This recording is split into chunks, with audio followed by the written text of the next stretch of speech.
ask everyone to mute themselves because someone's got either two devices connected or we're getting some feedback, and it may be that Kelly person. Thank you. Okay, yes, I heard that feedback as well. All right, we have 8 that's been confirmed so far, so I have nothing to report for the chairman's report. Anyone with any conflicts of interest for things we're going to discuss today? I'll give everybody a second. I don't hear anyone chiming in, so we have no conflicts to report. Lou, you did the report for last month? Yes. Submitted the report and they approved it with no comments. Okay. With no comments. You can prepare another one for us this week? Yes, sir. Okay, excellent. Thank you. Staff update. Jim or Dave? Okay, well, Jim, if you want to, you can go first because mine's just a boring one. Certainly. Good morning, everyone. All participants are now muted. I'm not muted. No, you're not. You're not. Okay, so the only thing I have to report is that I've selected my Halloween costume this year. Planned on being a bottle of hand sanitizer or a head-to-toe face mask or a big thermometer, but instead I've chosen to look like this. Are you ready? Oh, I thought you already had your costume on. Oh my God. Yeah, that looks similar. He's my brother from another mother. That's right. Exactly. Different accent too. That's all I have today. Okay. Dave, you're on sooner than you thought.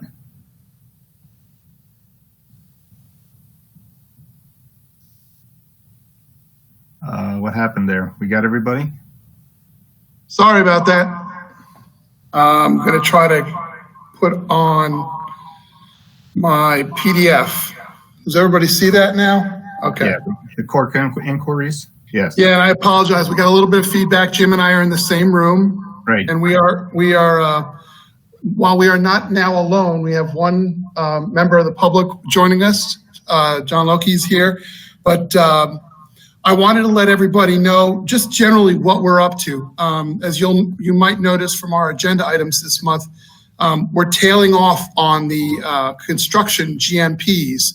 We're kind of hitting the end of that period, and we're now moving heavily into the design, but more so the procurement. And some of you are very familiar with it because you're sitting on selection committees right now. So we appreciate the fact that you guys are actively involved in that. And we hope to have these selection committees all lined up and completed by, let's say, December, January. And there's quite a number of them coming up. So, and that's it. That's all I have for this month. Okay. Anybody with questions on follow-up? I wouldn't think so. We didn't have a lot to have to question. All right, and let's see. We're not doing public comments. So can I interrupt, please? Ray, yes. The public line has been muted. You need to unmute it, please.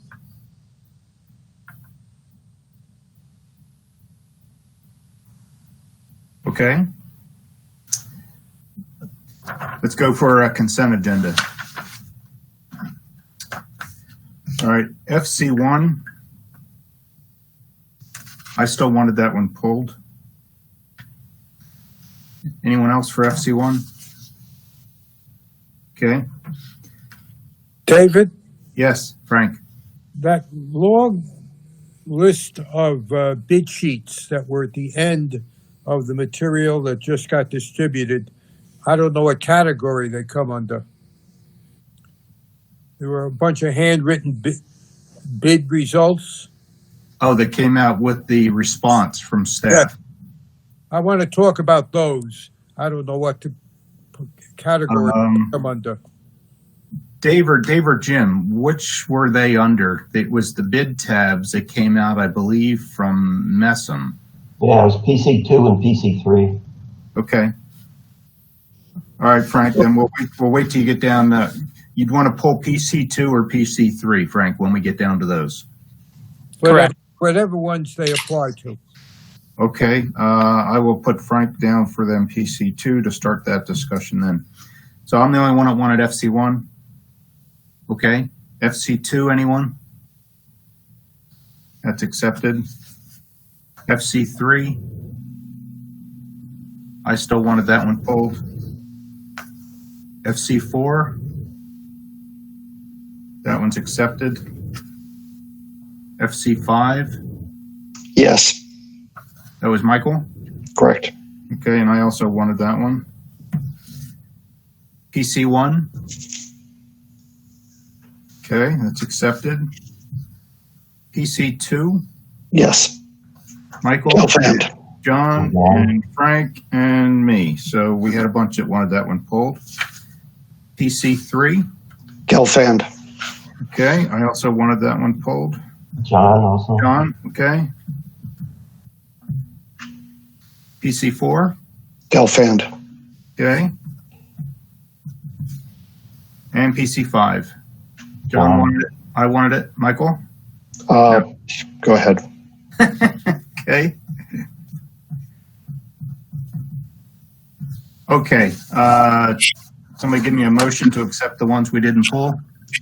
Motion that court forward the non-pulled items to the school board without objection to proceed. Second. Second by Frank. Anybody object to that? Okay. The items that weren't pulled are accepted. So let's go to FC1. I had pulled that one. I think I was the only one that pulled that one. And even based on the responses that we got back about the answer to 1B, Jim, in your replies, about the designer knowing about 750-gallon limit and 2,000-gallon limits, and there being issues with the oil-water separator. I disagree a little bit with the response, only because any engineer I'm working with, they had better know the rules if it's Palm Beach County, if it's Martin County, if it's the city of West Palm Beach. If they use some generic rule that they think is what, an oil separator should be designed for, then that's incorrect. The only point I was trying to make, David, is that they do vary from municipality to municipality and county to county. So, That I completely agree with, but that's the engineer's responsibility to know that. yes, I think many of us believe that too. Okay. Let's see if I had anything else on FC1. No, that was all I had on FC1. Anyone object to that one moving forward? Okay, we'll consider that accepted then. Makes it easier if we don't have to ask for motions and moving forward. That was the only one I pulled. FC3. Question I had for that one still is that we're getting over $1 million back, and I know a lot of that is for direct material purchases, but it almost seems that the job was overestimated so much, because I don't remember ever getting back over $1 million on a project by a CM. And yes, it's a $34 million project. Maybe we just haven't done $34 million projects in a while. And my concern for getting so much back is that encumbered that $1 million plus. They couldn't go into anything else. No. Okay. 908 of those were already spent.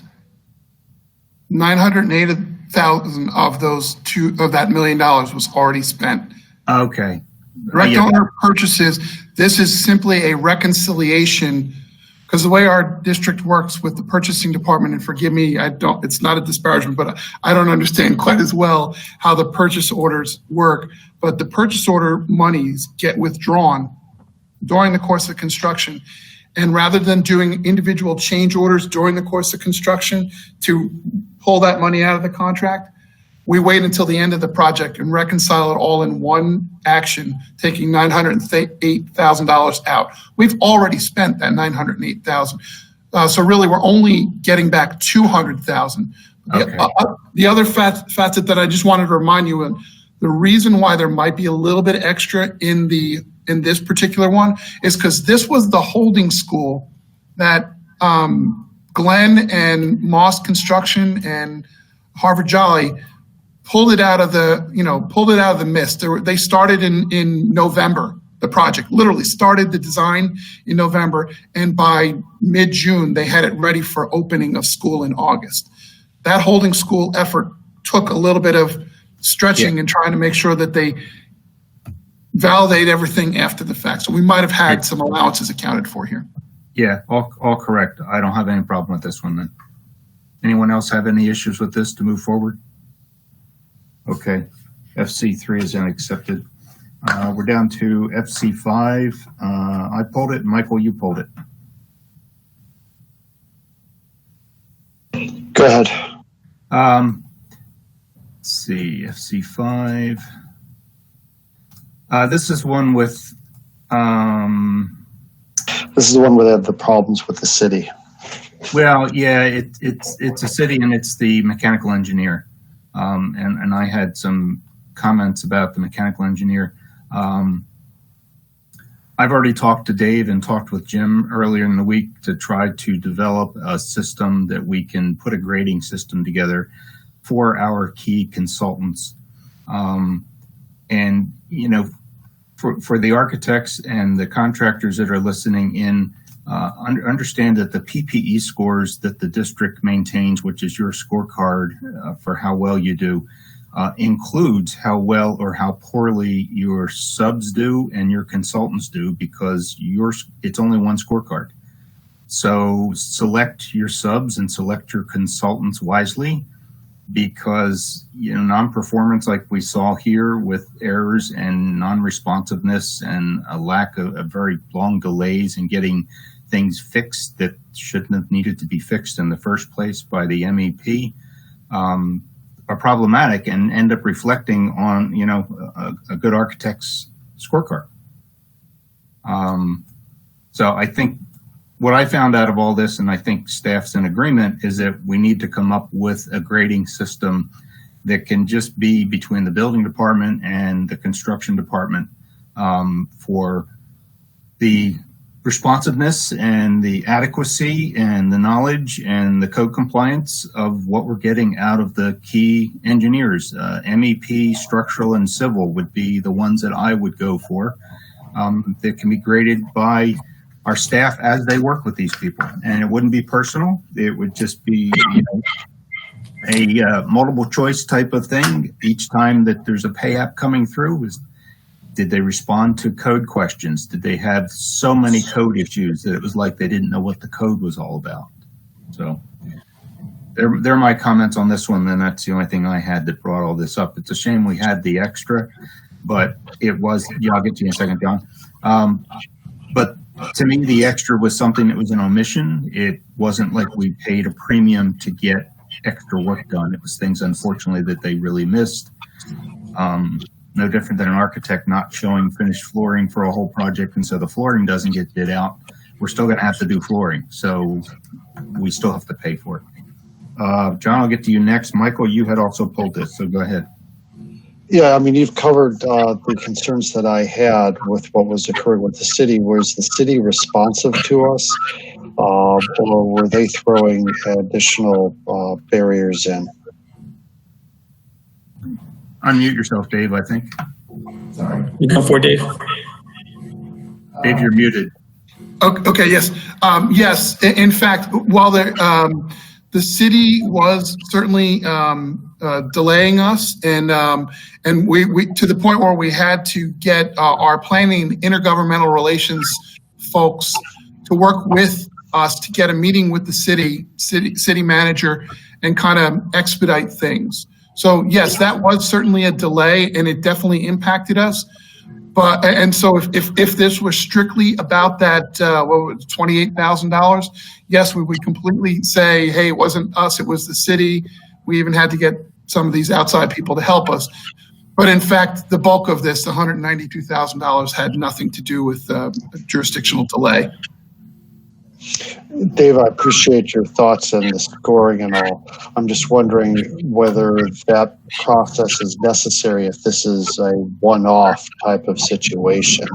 If we are seeing these types of issues, then certainly that makes a lot of sense. Well, sitting on a lot of the selection committees, it has always been a problem issue of any of the selection committees where we look at the PPEs, and the PPEs is really a scorecard like college grades on the architect and the entire team the architect assembles. The problem is that an architect loses out because of some of the consultants that they may have, or they get more points because of the consultants that they choose. And so it's been something for a while that has been batted around, that we need some type of grading system for the consultants. It may even help the architects when they go to select the consultants that they want to use, because maybe they're picking a consultant that gets them some SBE points. And that means that, we end up as a team, staff and the district, getting stuck with a consultant that really may not know how we do things.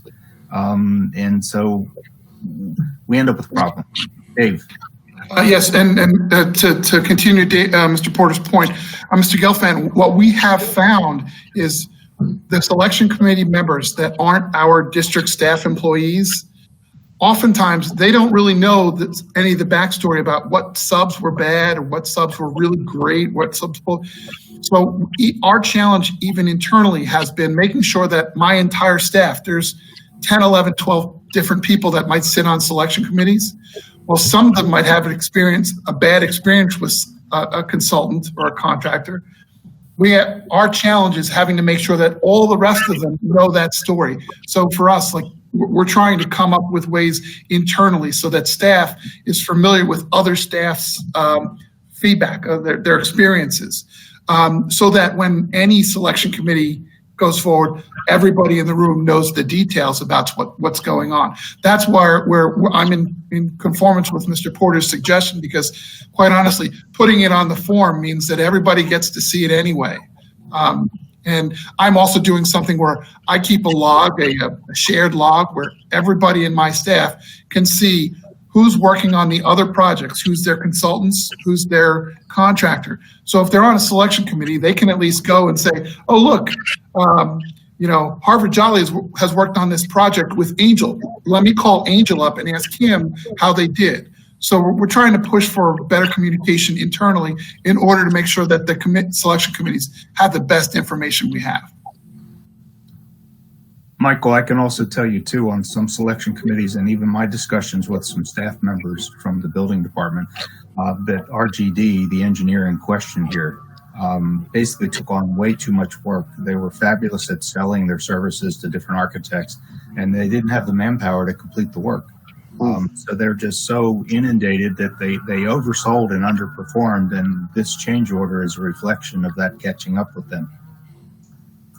All right, thank you. No further comments on that. I think John had his hand up. Yep. John, you're up. Yeah, I agree with David Porter with getting the sub-consultants' grades on the PPEs. I'd just like to remind everybody that CORC approved an annual MEP contract with RGD in August. And I was on the selection committee for that selection, and none of this came up. There was nothing bad said that I recall about RGD. So it'd be nice if we had the PPEs for those engineers when we did the selection.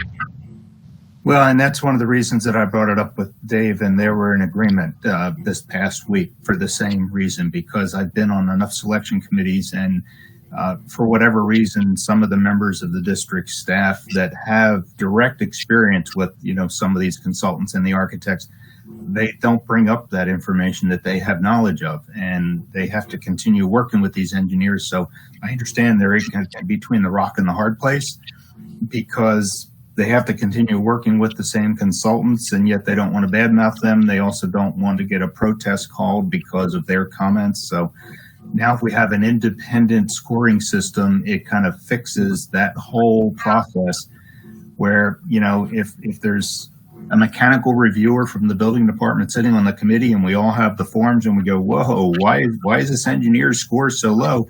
They won't have a problem then chiming in because they're just validating what's already on the score sheet.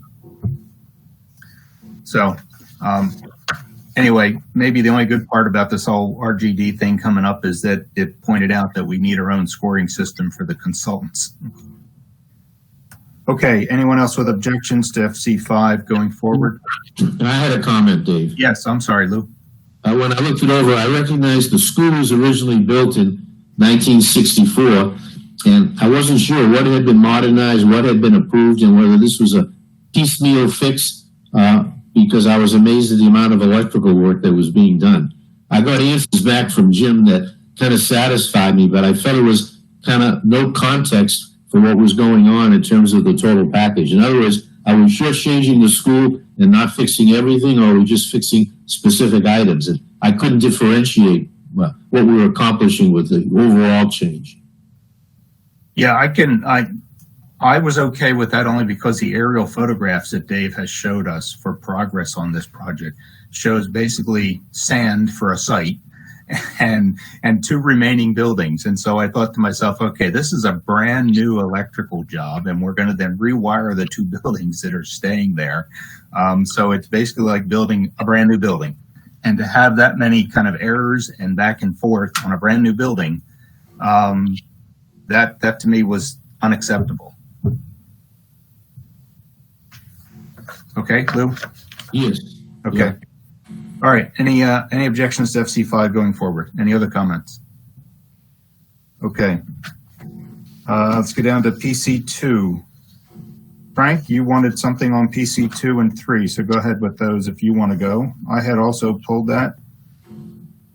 What is the reason we were given these sheets?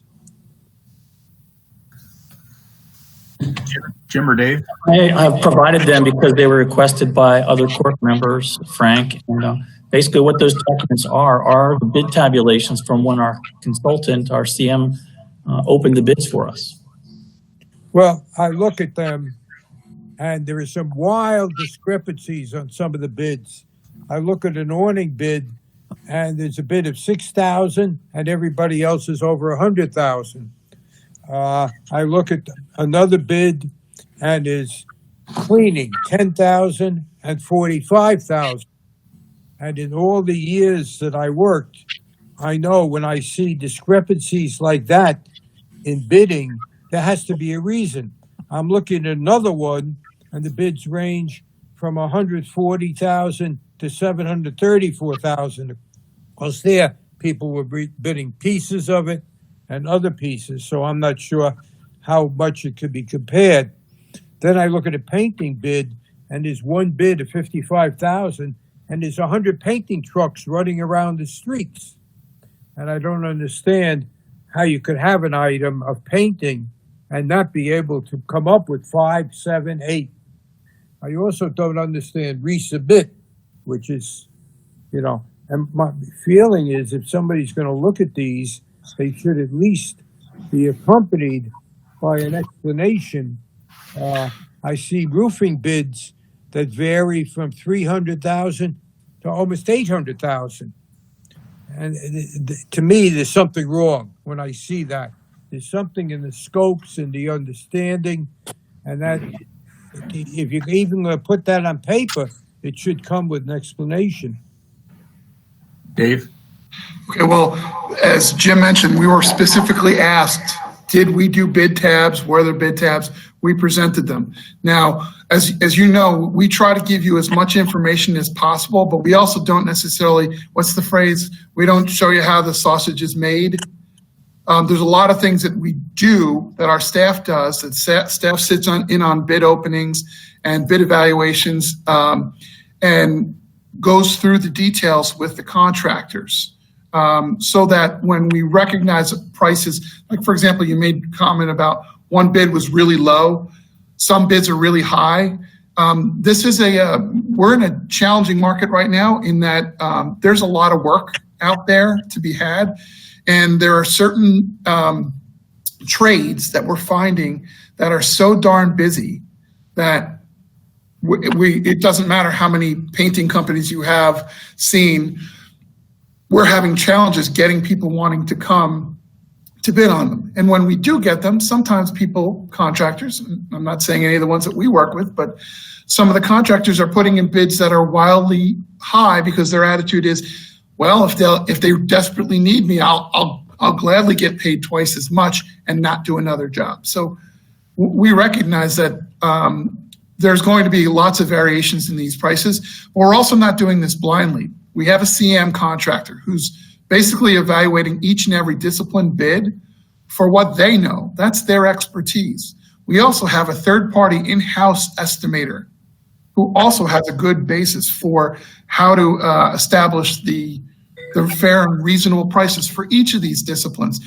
So while I can see that there are going to be variations and some of these things look really funky, in all reality, we are doing a thorough evaluation with our contractor, our CM contractor, to make sure that the prices are all within reasonable range. And as you mentioned earlier, we won't accept a bid. If one bid comes in and it's twice or three times what we were willing to pay, we won't accept it. That's one where we might put down an allowance and say, we'll beat the bushes as we get into the project and see if we can get our prices back down. So there is a certain validation that we go through to try to make sure we get reasonable prices on these.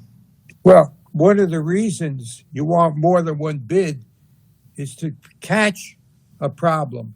If you get only a single bid, it might be a guy who's taking a shot very high, and you should know that you don't want to pay that much. Or a guy made a mistake and he gets into the job and now he's crying to you about his mistake and you didn't catch it because you only had the one bid. So there are reasons why these things are important. There's a flooring bid, single bid. And that, as I say, would bother me because it doesn't give you a chance. There's another canopy bid ranging from $24,000 to $184,000. But again, Frank, one of the things that we're generally on a lot of these projects, especially facility renewal projects, we're very familiar with the pricing that we've been getting for the last 2.5 years on these projects. So we have a better idea what we can expect on our own. Plus, as I mentioned, we've also got the advantage of having a CM contractor whose business it is to make sure that they help us vet out those bad bids, either lows or high bids. Okay, but I'm just telling you what the sheets are showing me. Right, but Frank, I think from what I'm hearing, and Dave confirm this, that the CM puts the job out to bid to subs, and that's what they're getting paid for. They see our construction consultant. So they put the job out to bid based on the drawings and whatever scope of work they wanted to find, and then all the bids come in with the bid tabs. They look through the bid tabs and they determine who should be used, in addition to you, your staff, and your estimator seeing all of the bid tabs, not just what the CM wants to show you, correct? All right, but David, I'm looking at something. Here's a roofing from 500 to 7, and one bid and two bids over 700. And there's a place on the sheet for notes and comments. I'd like somebody to if they're going to give it to me, to put a comment on there, why there's such a difference. Otherwise, again, I say to myself, somewhere down the line, there's a mistake one way or the other. And, or maybe it should be clarified, maybe it should be rebid. And that's what I'm looking at. Like I said, from now on, we're not going to show bid tabs. Like I said, we don't really like to show how the sausage is made. We were specifically requested on this one that we want to make sure we're going to try to limit that so that we don't confuse the issue. We hope that CORC understands that we do have staff and our CM contractor as a partner who are working diligently on each and every one of these projects to make sure that the information is clarified. They may not be detailed on the bid tabs, but they are clarified during our evaluation of the bids. So we'll try not to muddy the water, I guess, if that's the right phrase. But to me, part of CORC's role is to look at things like this. That's why they put construction people on CORC, not just lawyers and not just architects, but also construction people to look at this kind of thing. And after 30, 40 years of taking bids, these are the kind of things that I pick up on. And now you don't want to show them to me? That's okay. It's not that we don't want to show them to you. Away from some of the reasons I'm here, I think. Yeah, but Frank, you're acting as a role as if you're in the CM's office.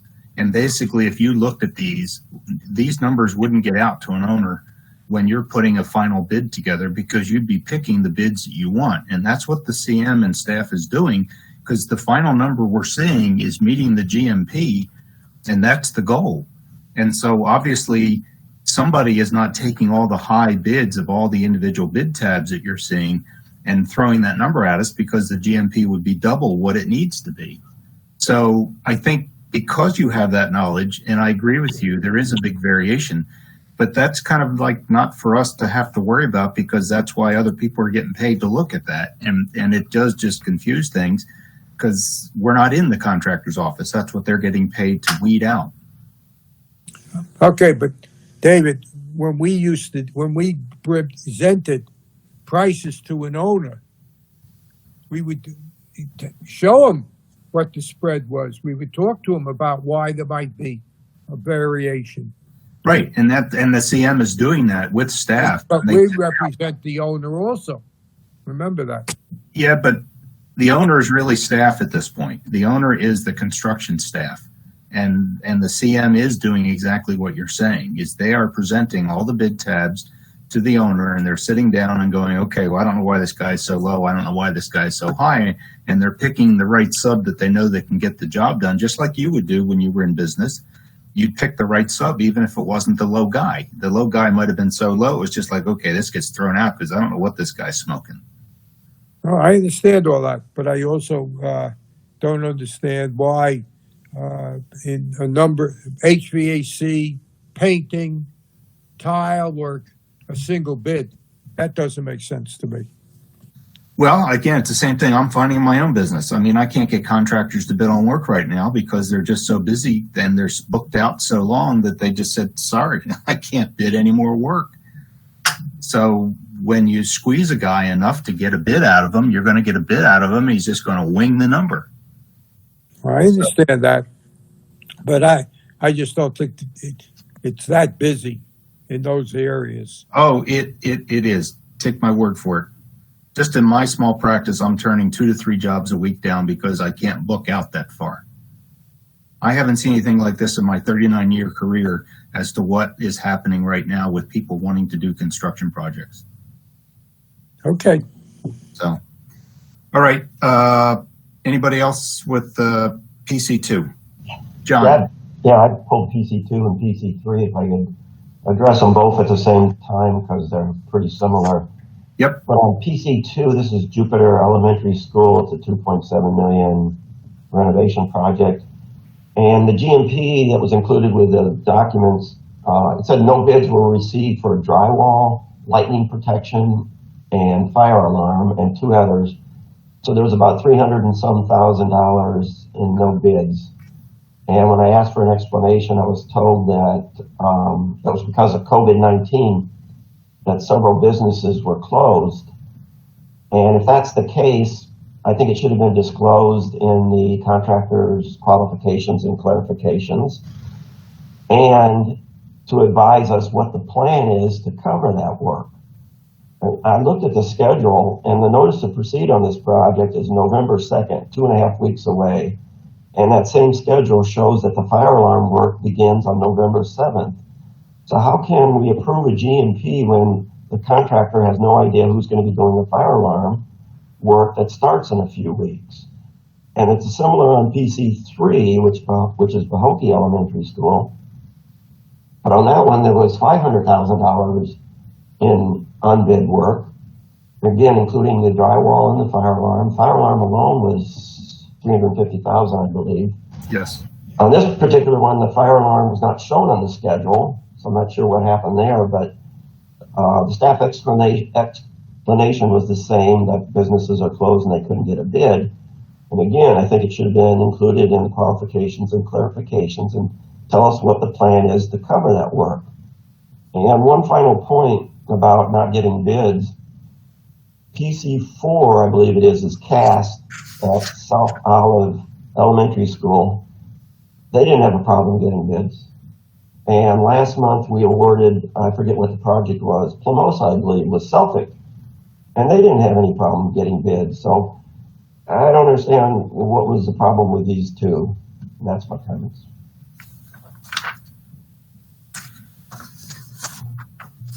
David, yes. David, this is Virginia. Yes, Virginia. I've been trying to get in, but somehow I'm not pushing the right buttons. I wanted to go back to Frank's point, and I'm wondering, I understand your explanation, but I'm wondering, is there any harm in letting some of the CORC members see those tab sheets? It does reinforce all of the things you're saying about the difficulty of getting bids. Not to second guess the bids, but it periodically to see these does point out the variations and reinforces what you're saying about how difficult it is to get some of these bids. I think we end up with the same debate that we've just had if the bid tabs are exposed. And again, I think we have to rely on the CMs that we're hiring through the selection process and their knowledge and experience, as well as the knowledge and experience of staff we've got, to make sure that what they present us is meeting the GMP and it's meeting the cost per student station, and how they get there is, you know, all the ingredients that go into making up the cake. I mean, we get to see the nice finished cake that's ready to eat, and we don't see all the ingredients that get dumped in and make a mess until it's all baked. So are these public documents? Are these documents? They are, and we will continue to comply. When you ask for them, we will provide them, but we're not in the habit of making them part of every package, and therefore everything becomes more and more scrutinized. And what do we always say? We're getting way down in the weeds. Well, now we're going to get really way down in the weeds. We can do that. It really enlightened me, rather than just you're telling me about the difficulties and telling me about these things. It really enlightened me. Not that I want to see them all the time, but it was a very enlightening discussion. Thank you. Okay. And hold on a second, Frank. Virginia, they do become public documents once that we get them. But other than that, they're internal documents that aren't public that go into making up the GMP. And then the GMP becomes public when it gets presented to us. Oh, I see. Oh, okay.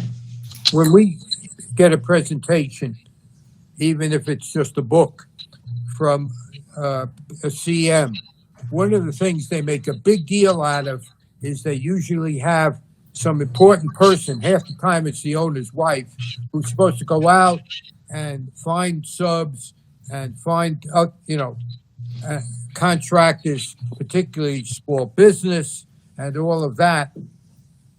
And they make this. So if they're not doing that, if they're not, I don't care what the market is, if they're not finding people to get bids from, that should also be something to bring up, not to hire them, but to hire the ones who do a better job of it and get us a better broad spread of subcontractor bids. John? Yeah, my experience with bid tabs, I'm the one that asked for them because CAST had provided them on PC4, I believe it is. They provided the bid tabs and the bids. But my experience with bid tabs and GMPs is the CM will do what's called normalized bids. He will normalize the bids where he compare the bidders and, okay, this guy had painting in with the drywall and this guy didn't. So he adjusts the bids and he comes up with a new subcontractor price. Oh, this guy had a bond and this guy didn't. Whatever it may be, he'll normalize the bid, and you go to the bottom and you can see clearly who the low normalized bid is. It may not be the guy that provided the bid, the price at the beginning, but when you compare three bidders or whatever, you come up with a comparison price. And also on that normalized bid tab is what the CM's 90% CD estimate is. That way, if roofing, if you get in a $500,000 bid and only one, let's say, or no one at 400,000, and the CM had estimated that work with his 90% CD at 200,000, there's a problem. But if he had estimated it at 500,000, well, then you're good. You can take the one bid or the two bidders. So if we're going to get bid tabs, which I'd like to see the normalized bid tabs. The CM needs to be doing that for the owner. John, you're absolutely right. I, having had a life in the past where I actually worked for you doing that, yes, I always hated the normalizing process, but our staff is doing exactly that. Now, what you're not necessarily seeing is the final output of that, and I'm glad you mentioned that other part about the 90% estimate as the basis for knowing whether their single price is good, and that in fact does go into our accepting their GMP pricing.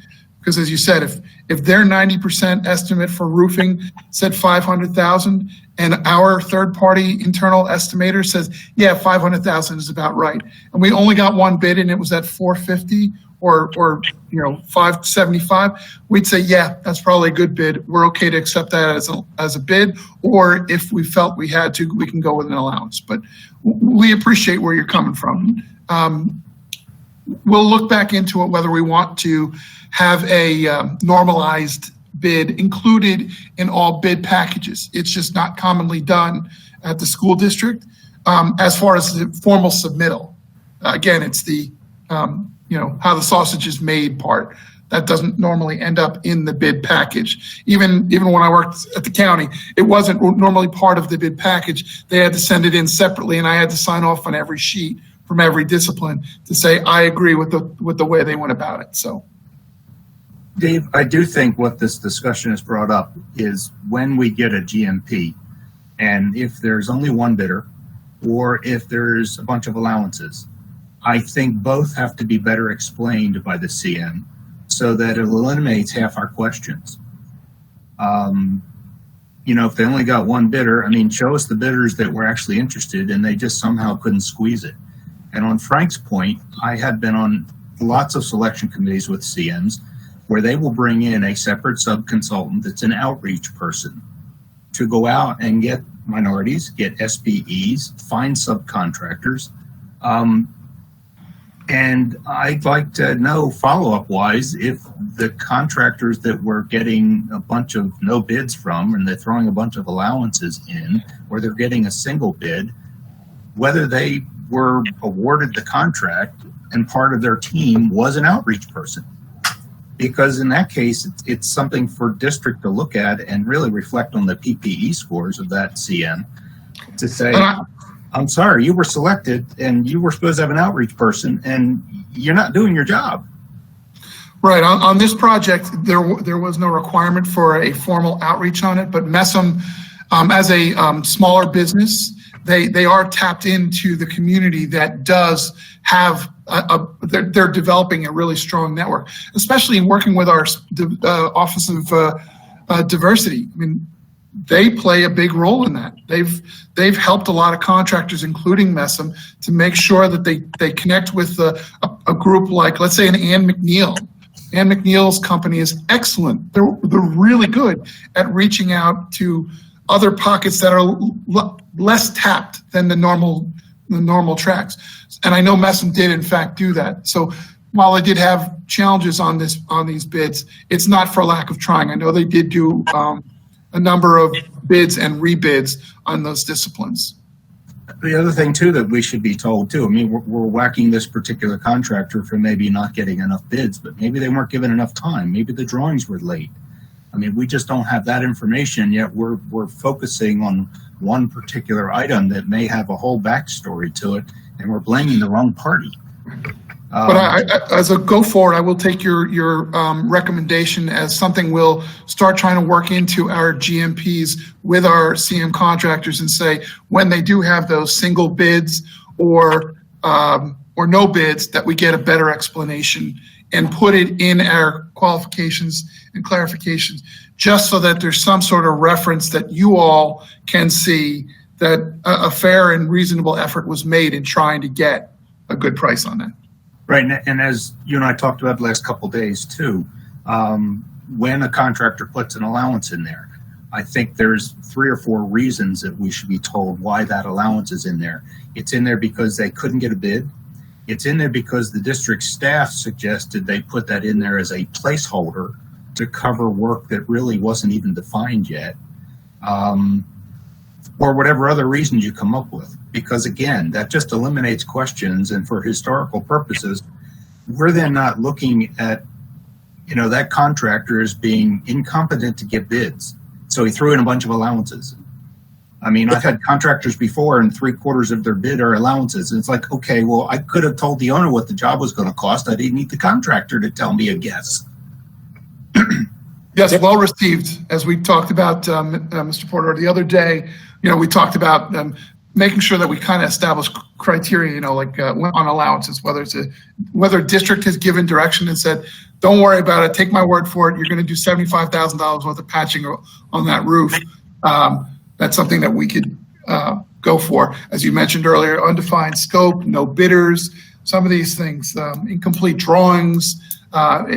If we have that information, we need to clarify that in our package in the CM. Well, and it also reflects, again, back to the architect's PPE, because if they were incomplete drawings or they were late, now the contractor's getting whacked because he had to throw in a bunch of allowances. Contractor shouldn't be whacked for that. It should be the architect that gets graded down because of the PPE process. John? Yeah, could we put this down as a follow-up maybe in a couple months, and staff get back to us and tell us what Messam did in this case, if they got bids for drywall and fire alarm? Absolutely. We'll report on these 2 projects, both of them, the details of the no bids or the 1 bid scopes. Yeah, and if I don't know details necessarily, I guess I just want to know in a month or 2, the project starts next month. Maybe you can tell us in next month or December, hey, they did reach out, they finally got 3 bids on fire alarm, or they got a drywall guy, or whatever it may be. If we can just get a status report, appreciate it. Thank you. We will. Hey, David, this is Virgil. This a point of reference on both of these jobs, Pahokee and Jupiter. The contractor had an original bid date of March 17th on these jobs, right in the middle of the beginning of the COVID crisis. On that date, there were several trades that they only had 1 or no bids for. We said, don't open the bids, extend the bid opening, try to get more bids. So the bids, they went out and beat the bush and tried to get more bidders. And then on the 23rd of April, they opened the bids. And at that time, we went with, well, look, it's been over a month now. Let's open the bids you had, which was witnessed by a member of our staff. And on both of these jobs, there were some negotiations of a different work, and therefore where some scope in like electrical was eliminated. We went with allowances, even if the work like fire alarm was a part of the entire electrical package. Based on historical numbers and our estimated input, we said, look, we feel like this is a reasonable allowance to carry for that work. Once you get the numbers, we'll review your estimate and see if it make sure it's a reasonable number. So that's the kind of stuff that was going on these 2 projects. Frank, you had a question? No, I just want to make a point that whether or not they have a specific outreach person, a qualified general contractor, one of the most important things is the ability to go out and get subcontractors to work for them. So whether if they have an outreach person, it's even more so they're selling us that, but whether they have that person or not, that's still something that they should be qualified to do. Yeah. Dave, question I've got, when we have allowances in our GMPs, what kind of proof do we get from the CM? Because obviously they're going to pay somebody to do the work eventually. So let's say we got $75,000 allowance for roof repairs. Does your staff actually then see an actual bid for the roof repairs, or do we let that be done under a T&M basis and you get, copies of bills for roofing materials and labor? And how do we validate that allowance? Well, I know what the answer is, but if Paul Needler is on this, Paul, are you on the call here? I'd like to hear validation from him specifically with the guys. Paul on here? Well, so anyway, in fact, yes, we do require that we get bids from them before the work starts. That's what, to John Cheshire's question, we are going to get bids for each of those disciplines. Now, our hope is that we're going to get 3, but we're going to get at least 1, and we're going to see that. It's it's going to be validated through both the CM, obviously their prime estimating, as well as our staff, and we'll make sure that it's within line. I realize some people would say, well, we'll get backed into a corner then if we're in construction and we don't have any prices. But this is a process that if we're going to pay double, we're not going to do it. We're not going to be held hostage on those things. We won't let that happen. Yeah. Dave, this is Paul. I'm sorry. Can you hear me now? Yeah, we got you now, Paul. Yeah, okay. Sorry, I have to participate by phone, and Google blocked me for some reason. Dave, I concur with what you said. They do submit prices. These prices also go to our internal estimator, who does a takeoff himself to validate if it's fair and reasonable. So we've done it that way as a lump sum price, and we've also done it with T&M tickets of a not to exceed amount. Okay. This is David again on PC2 and PC3 and actually PC4. Yeah. Dave, question I've got for you. I noticed we get to see as part of the GMP the length of time that the CM has planned for their staffing for the project. And on a couple of these projects, they're 52 and 56 weeks. And on another one, it's 20 weeks is what they're budgeting for staffing. And the projects are all within $1 million each doing an FCA project. So I guess my question is, how 52 weeks would be somebody out there working on the school full time? Technically, maybe not, but we know that they're in an occupied school. So really they're not going to be working there full time. Somebody with a 20-week schedule is really planning, two summers and not doing anything between school. So one has a higher staffing cost than the other one because obviously 20 weeks of staffing time is not going to cost as much as 52 weeks. So when staff looks at these GMPs and that type of time breakdown, how do you validate that both are okay based on the school and the conditions and being able to work at some time all year long in that school? Well, as you said, most of our projects have gone the way of the 52-week schedule because, as we've told you in the past, we work inside the schools during the school year.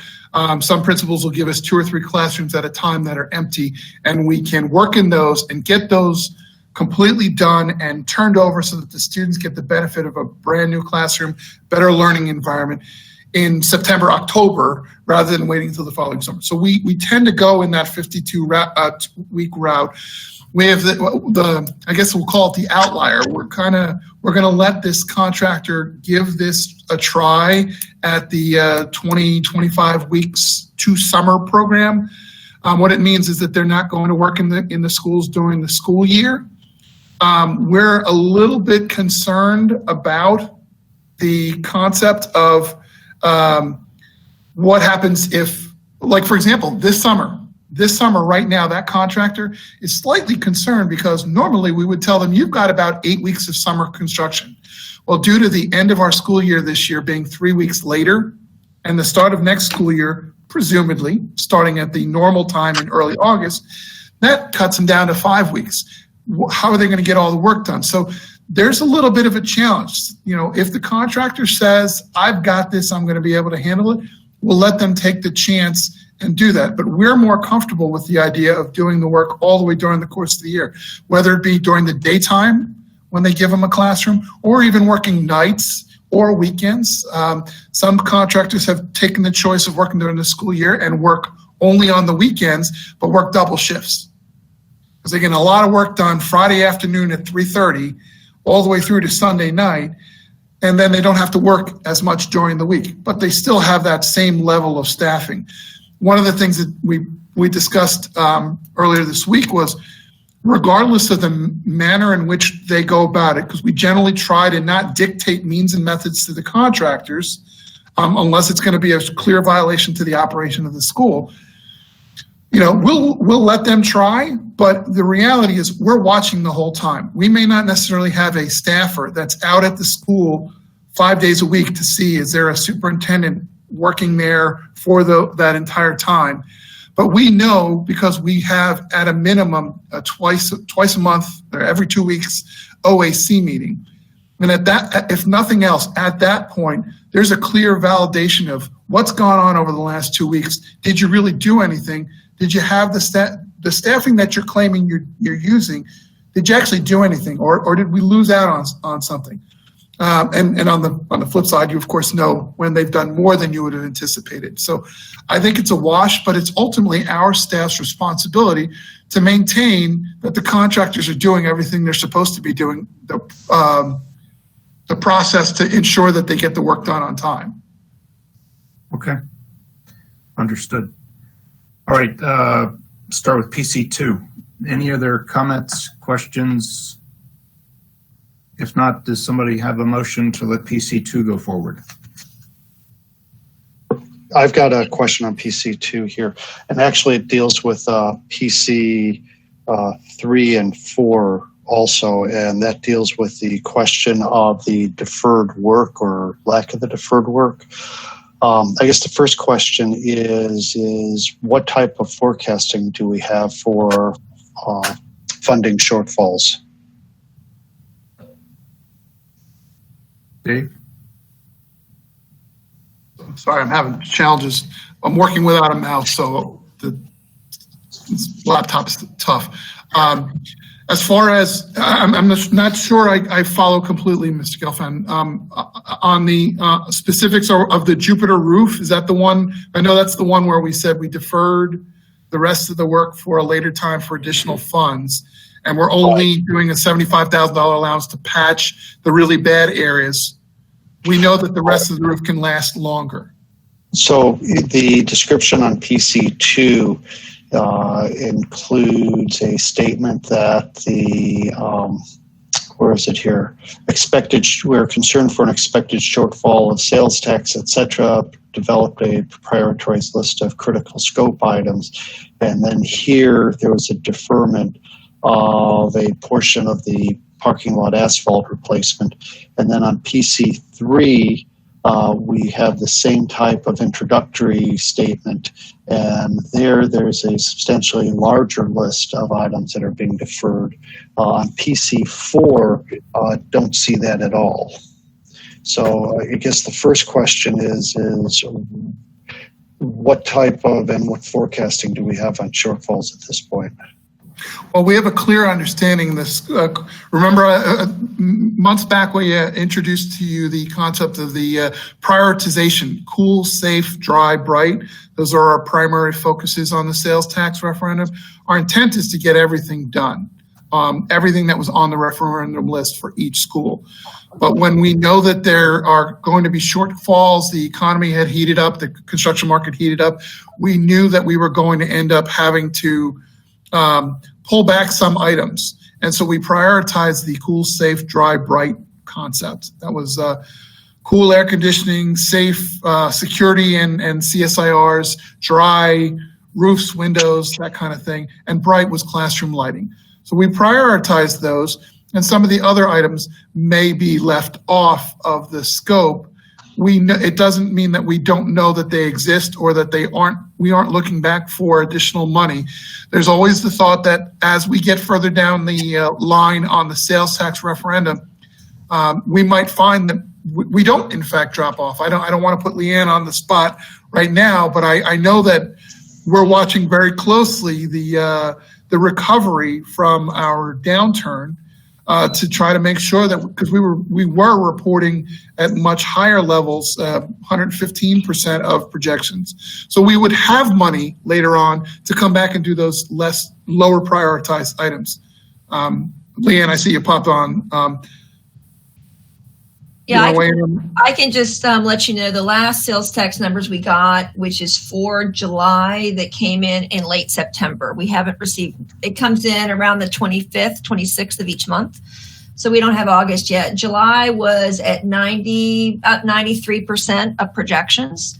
So we went from consistently at 110, 115%, sometimes higher of projections, down to as low as 58% of projections. And then it's come back up gradually. It was 58.7% for June, 79% that was for April. For May was at 79%.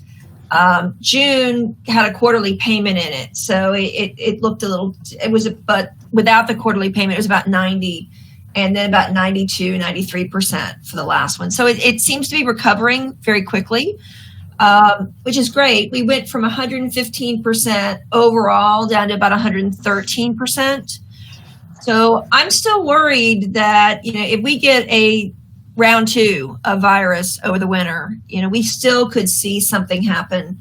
The concern we've got right now is, and this is what I've shared with Dave and with Wanda and the rest of the team, is that any time between now and the end of the sales tax 2026, there could be an economic downturn. I've said this from the very beginning. You never know what's going to happen over time, and they need to try to stick with budgets as much as they can. So we think there's going to be extra money at the end, but I can't promise that now. I can't let them spend the extra until we really have it. So I don't want them to go and spend extra money on projects today and know that the projects that come up in 2 years from now, we won't be able to do the basics. So they're trying to stick within the budgets they have for each school, track the work they're not able to get done because prices have gone up. You've been talking about that throughout the meeting. Mm-hmm. And it's very busy in the marketplace and just the law of supply and demand.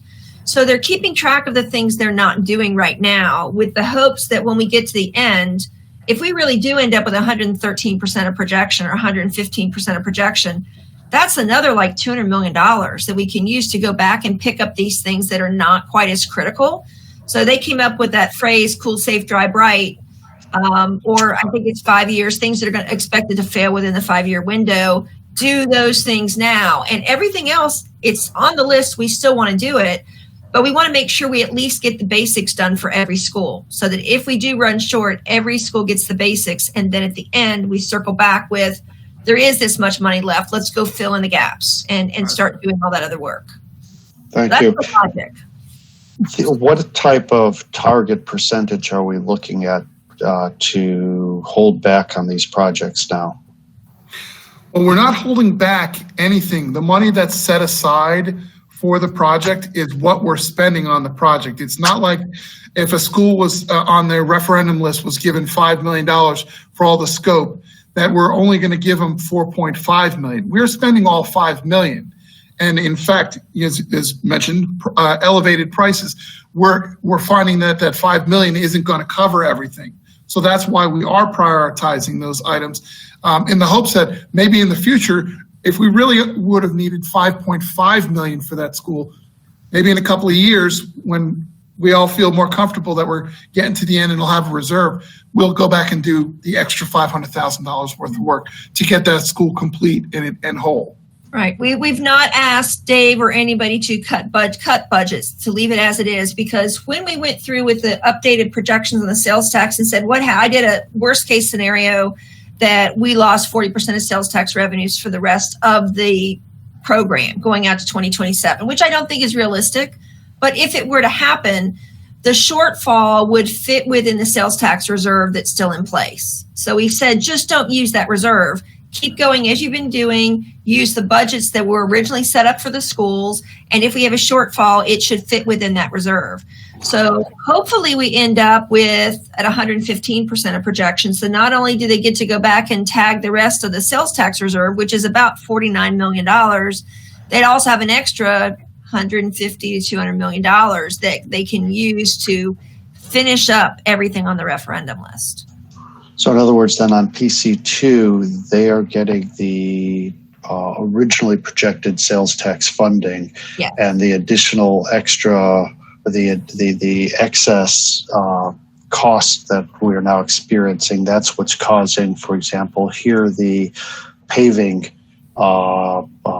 deferment. Yes, you got it exactly right. And what's being done then to keep track of these so that we'll be going back at some point in time?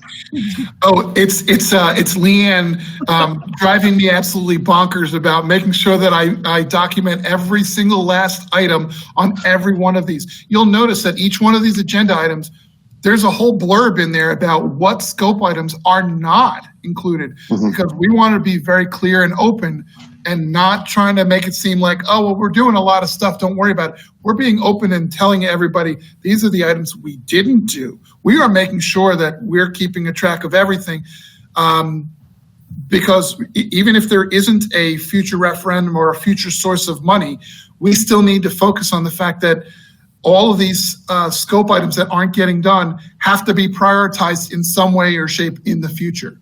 Something that's not done in 2018 on a school by 2028 is in dire condition, and regardless of whether we have money left, somebody's going to have to come back and do it. So we are keeping track of all of those items and keeping them in line with their, I guess, their ultimate life cycle. With reference to something like the asphalt and paving, it would appear that that's probably going to be on the lower end of the priority scale and what's going to be whacked at a number of projects. When the district comes back to clean these up, are you anticipating doing this just on a school by school basis? Or, well, my thought is looking at economies of scale and putting these out to bid, you know, at the north end at once, or maybe the whole county, so that we get this thing going. Except at the same time, I'm totally contradictory and saying that to the extent we can break up some of this so that we can get smaller minority firms bidding, that we put some bite-sized portions of it out there. Absolutely, and Mr. Gelfand, you hit it right on the head. That was our intent, was that if there's common scopes that get deferred from a number of schools, maybe in the future when the money's available, we'll package them all up and get them all done with an economies of scale. But you must know, one of my most important people in my work world is Dickie Sykes with diversity, and she and I work very closely on making sure all the different things we're doing, whether it's minor projects or these bigger facility renewals, we're packaging them with opportunities for smaller businesses to participate, not just to be a participant, but to be a leader on it. That they're actually getting the responsibility of being the prime on these projects. So we will make sure that even if we go forward, we'll make sure there's a diversity component included. If it's 10 schools, we'll make a package of 7 and a package of 3. Thank you very much for looking at that. And, you know, I'm just thinking about potentially giving her the heads up now and the lists of these projects so that she can have her input and be thinking about it as time goes on. Mr. Chair, I'm not certain how you want to approach this because they are related. I do have a concern about PC3. It's also in relationship with PC2. Let's do one at a time. And I have further questions on what you were talking about for Dave. With the deferred work, are you keeping kind of an organized school-by-school spreadsheet of the work that's not being done and potentially a cost estimate for what it will cost to kind of come up with a bottom line number for what we will need to take care of all the deferred work? Yes, we are keeping a school-by-school list of all the items, the scope items, and into particular pieces. So if we didn't do all the roof at this school, it means we need to put roofs for building 6, 7, and 8 on the list, and they need to be a certain scope. So we're being a little bit more concise about what scope items we didn't do, and the challenge is what we're putting on this list is we're trying to establish the price, but the price is based on the day when it was Oh, I understand. established. No, you're not going to get that accurate. If that's disclosable, I would like to have you give that to Cork at a future meeting, just to show the stage that it's at now and how organized the list is being kept, and a rough number, even if it's not the number that it will be 5 years from now when you make it around to doing it. We will at least then see that it's being done, because I agree with you, in each of the cover pages, we're being told what's not being done. But that's so easy to be lost, because who knows what happened 4 months ago on a Cork agenda with a cover page to a project. Did Leanne put you up to this? No. You have no idea how many times Dave and I have had this exact same conversation. Always. I'm laughing while you're talking because it's the exact same thing we've talked about. Well, get to it, Dave. Come on, man. You just got nothing better to do.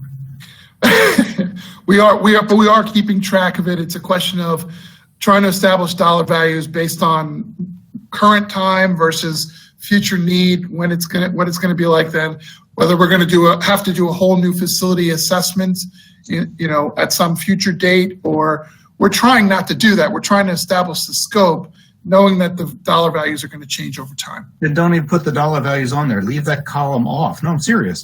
You hear that, Leanne? Leanne would want to know the numbers to plan for. What I would like to see is say, okay, Timber Trace Elementary, roofing, asphalt, playground, whatever we know specifically we have not done. We can all put guesses to what those numbers are going to be. But I just think we need to see it in some type of organized fashion like that, knowing that you've got it so that we can go back to it and just use it instead of having to dig through reams of cover pages. Absolutely. The other question I've got too, with your cool, safe, dry, and bright, as an example, if we go in and we do new lighting in 3 classrooms, are we also replacing the ceiling tile at the same time, or ceiling tile is going to wait, even though we now have already removed all the ceiling to do lighting anyway? Well, with ceiling tile, because it's not really a cool, safe, dry, bright, we're deferring and saying, okay, well, we're only going to replace sections of ceiling tile that need to be replaced, or maybe one whole classroom where a good portion of it is in bad shape. Not every classroom will get new ceiling tile all the way through. Some schools are in worse shape than others, and it doesn't matter. They're getting new ceiling tile throughout, but that's really just a function of, is it absolutely critical that we replace that? I guess I'm just looking at kind of disruption to a whole classroom. And if you're given 2 classrooms by a principal to work on weekends and nights, and we're doing lighting and ceiling tile and painting and flooring, I know all of that doesn't fall under clean, safe, dry, and bright, but it would seem to be a shame that to have to go back and now disrupt that whole school again to do the flooring, because we didn't do the flooring when we already had the place torn apart. Yeah, no, when we do a classroom, we're doing all the disciplines all at one time. If they're trying to work through air conditioning, or the only parts that might vary is if like a fire alarm might have some variation where we'll come back and do the fire alarm all at one time with one contractor doing every classroom. But in general, most of the other, I guess if we'll call them aesthetic features, lighting, ceiling tile, cabinetry, flooring, that kind of stuff, we'll do all that in a classroom all at one time. That's always been our intention. That was my point, because ceiling tile is not part of clean, safe, dry, and bright. So I didn't know if you were whittling it down that tight that you would only do the lighting, because that falls in that category. And that to me didn't make sense. What you're saying now, to do an entire classroom, to make that a brand new classroom, even though it falls outside the clean, safe, dry, and bright mantra. Yeah, and that's we generally do everything in the classroom at the same time. We do have exceptions. Limestone Creek this past summer, we did the entire school's classroom lighting in the summertime and didn't do any of the other stuff in the classrooms but that was because it was a CSIR violation. We were getting hit by the health department on light levels. So we made sure we got in there and did everything, got it all done all at one time. No more violation on that. So. Okay, good. All right, let's go back to voting on these one at a time here for PC2. Do I have a motion to move forward? Move to go forward. All right, that's Virginia. I need a second? No one wants a second moving forward? Or did everybody freeze? Second. Okay, Frank seconded. Any objections to PC2 moving forward? I'm not seeing any waved hands or voices. So PC2 is accepted unanimously. Okay, let's go to PC3. I think we've pretty much already discussed this. Anything further to discuss? Yes. So on this one, understand the work inside the classroom. We're doing so much work here, and I'm just wondering, I mean, just the appearance of the school and the, how shall I put it, the aesthetic level, if we're doing all of that, how significant are the interior finishes and casework that's not being done? Dave? I'm sorry, I missed that. My apologies. So my question is, we're having all of this work done on the school, and I'm wondering how significant in terms of both expense and then balancing the impact of not doing the finishing and casework work. That just, it would seem it's almost like buying a new car but not having decent seats.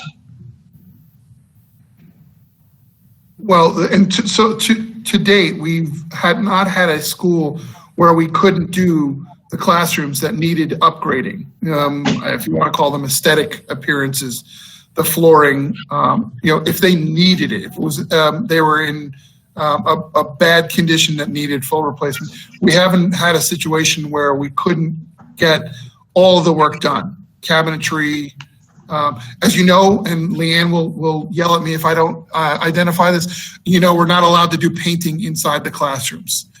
The referendum does not include painting. Painting is considered a maintenance service. So we do waterproofing on schools to paint surfaces when necessary, but we're not allowed to do painting.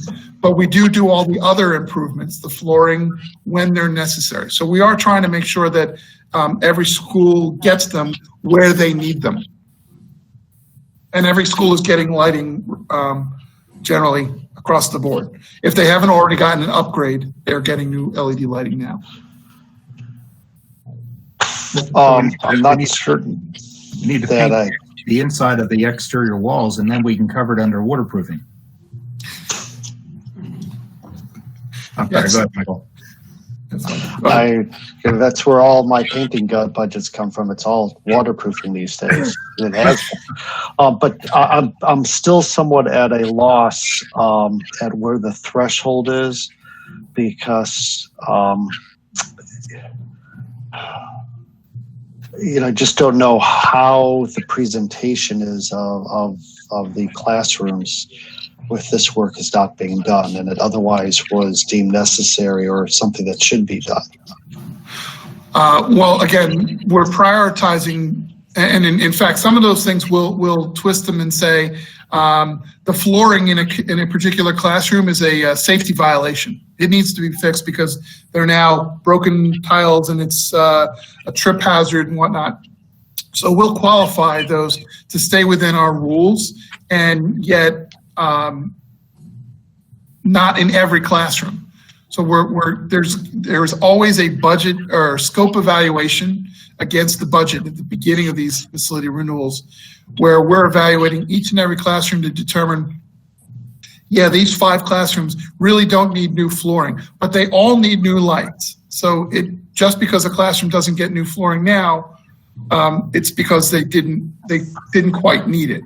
We're doing a classroom by classroom scope, room by room evaluation. That's one of the challenges of our program. Is it started off with where we were just giving the contractor, go ahead and replace everything, and now it starts off with Virgil's first couple of months in a particular project is validating each and every scope item in each and every room to determine whether it's a absolute deal killer or if it can be held off for a little while. Am I the only one that has these types of concerns, or? Well, I've had similar concerns, but I guess I'm relying on staff to do that room by room assessment. And if casework in one room just needs, a little touch up and doesn't need to be replaced right now, and we can save that money and it's still very functional and safe to be used, then I'm not going to criticize that. Obviously, if a piece of casework is crumbled into 10 pieces on the floor, then obviously we have to do something to replace or remove that. So, Dave, the question I then have for that, do we make it part of the AE contract responsibility to do a room-by-room assessment, and therefore their drawings have a schedule of every room as to whether it gets new flooring or whether something gets repaired? Are we that extensive with the drawings that it really becomes clear? It is. Virgil, do you want to respond to that as you go through the design process? Virgil's still here, right? Yeah, we're negotiating with some designers right now. We start with that FCA scope budget sheet, and doing the schematic design scope validation phase. They have to go into every space and look at those spaces for the scopes that's laid out in that project scope, and they have to provide us with their observations, their recommendations, all through the design process. They're responsible for getting above the ceilings and stuff like that to make sure we have clearances needed for new equipment. These are some lessons learned from the past stuff. But after that schematic design phase, part of it is once we get the preliminary estimate from the designer and a preliminary estimate from the CM, at that point, we're going to sit down and look at where they are compared to budget. And at that point, we have to make some hard choices about what work we should defer based on the cool, safe, dry, bright 5-year priority. And then we'll, share that with senior management and get their agreement that, yes, let's move the project forward to stay in scope, including these design elements. At that point, we can start tracking what scope is being deferred as we move forward through the process. Good. That sounds like a nice organized process. Michael, you have anything else? Just, how do I put this? Be careful as to how you approach this or err, because in Pahokee, I don't think we've ever seen parents show up. I've never been contacted by any. It's been a long time since anyone from the town has been before us. Whereas with Jupiter or even West Palm Beach, I get inquiries and concerned parents and all. There's probably not a whole lot of people out there that are advocating for the students and getting their fair share. Oh, we appreciate that. Equity is a huge component of everything we do. There is the pressure of one set of parents versus the pressure of another or lack thereof does not dictate how we go about our program. As a matter of fact, I think Leanne will attest, on Pahokee Elementary, I think we added another $800,000 from the sales tax reserve for this GMP that we're looking at right now, because we felt there were enough items that were critical, serious, that we weren't going to have it left up behind. We went to ISOC and asked for additional funds. And Dave, I think even more important is what happened with Pahokee High School. And I don't know if you've talked about that, but I think that's a good one Cork should know about if they don't already know what happened there. Yeah, with Pahokee High School, there was I'll just say there was a snafu in how we established the numbers for the referendum. And when we became aware of it, we immediately, and I say we, the whole team, including Treasury, got together and with support of some of the board members as well, pushed and got additional funds. I don't want to say 7 million or so combined to supplement what was already in there for Pahokee High. And we moved the project forward so that instead of being in a later year, we pushed it forward and said, no, had it been done properly in the first place, it would have been an earlier school, and it's now being worked on as we speak. Pahokee, I just want to explain a little bit what happened. It's Pahokee Middle Senior High. So we have one school number for the middle and the high school. We replaced the middle school. And so it's two separate buildings, but it's considered one as far as the district's concerned. So when the FCA was scored, you had a brand new middle school and an aging high school, and it put those numbers together. So they didn't rank very high on the FCA. It was out in FY27. But the high school really did need a lot of work. So it got moved up, and it was also, we did supplement it outside the sales tax. There was an extra $7 million added just to take care of the work that was really needed at that school.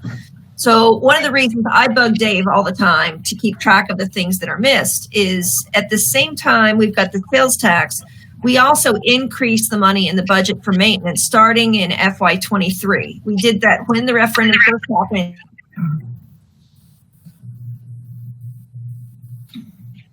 Did we lose her? Oops. Can you hear me? Now we can. Oh, we can. Okay. Sorry, I'm not sure what happened. And I'm not sure where you lost me at. But we have... You were talking about maintenance being increased. Okay. So we increased that just outside the 5-year window. That money is coming in closer and closer to FY23. It increases. And then by FY25, we've more than doubled the money for maintenance. So I'm looking at the shortfalls and what we're not able to fund. And that money was put in the budget originally to make sure we don't need another referendum. We needed to increase the spending to the level recommended by Council of Great City Schools. But if we, at the end of the day, have a shortfall in sales tax, the first priority is going to be to finish up the project on that referendum list. So I'm looking at those numbers to see how big it is. How big is it getting? So I understand Dave and I have that conversation all the time that the price today is not the price it's going to be 4 or 5 years from now, but it gives me today's price and indicates the date. Then we can try to estimate what that is. And it's going to be an estimation, but it would get me somewhere between, is it 5 million or 500 million? It gives me a degree so I understand how big it ends up being. So we really do have that conversation at least once a week. I'm bugging Dave, and he bugs me. We have a really good working relationship, and it's high up on the list to make sure we're tracking this and we know where we're at, because I'm already looking ahead to when the sales tax money runs out. Will there be enough money to keep up with everything, or is there going to be another shortfall? And I don't know the answer to that yet. As these prices keep growing and gets higher and higher, we were all, not that we wanted an economic downturn or we wanted a pandemic, but when something happens like that and the economy shuts down, you usually see a slowing of construction projects and prices come down. And that's not what we're seeing at all. It's just as hard to get workers today as it was before.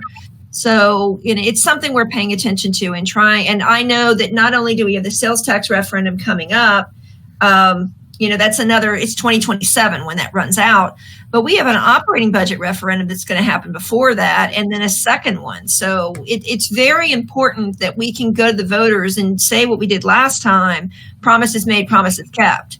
So we've got to keep track of these, and I've got to make sure that we find some way to pay for this work. So I had the conversation with Wanda yesterday. So I've had a conversation with Mike Burke, just trying to think ahead of where we're going to be looking at what's happening today. So it's very high on the list of priorities to keep up with this. Thank you. PC3, I think we're still on. And the question I've got for you, Dave, I noticed on this one and also back on PC2 that Messam has one subcontractor called Simpson Home Construction that's doing plumbing and roofing and I think 2 other trades. Just from my research, it seems like a small operation, which is okay. And they do have licenses in all 4 of those trades. Do we have any concerns that they're doing like $500,000 in work on each school and that they can handle it? Well, I am personally not as concerned. We know of Simpson Homes. In fact, y'all might remember Wellington Elementary School was the one that Messam was awarded, and they are in GMP right now. as I might have mentioned in a past meeting, Messam has done an incredible job on Wellington Elementary. It was behind schedule, and they managed to work during the entire shutdown, 7 days a week from 7 a.m. to about 11 p.m. And they managed to catch up the project. And one of the prime participants on their team in doing so was that Simpson Homes. They had done, on Wellington, they had done flooring, ACT, ceramic tile, there was roofing, doors and hardware. They had done a number of different scope items, and they, according to our SPA, they've done a good job. They had, even when they had a little mess up, they were quick to fix it and get it remedied. There was no backbiting anyway.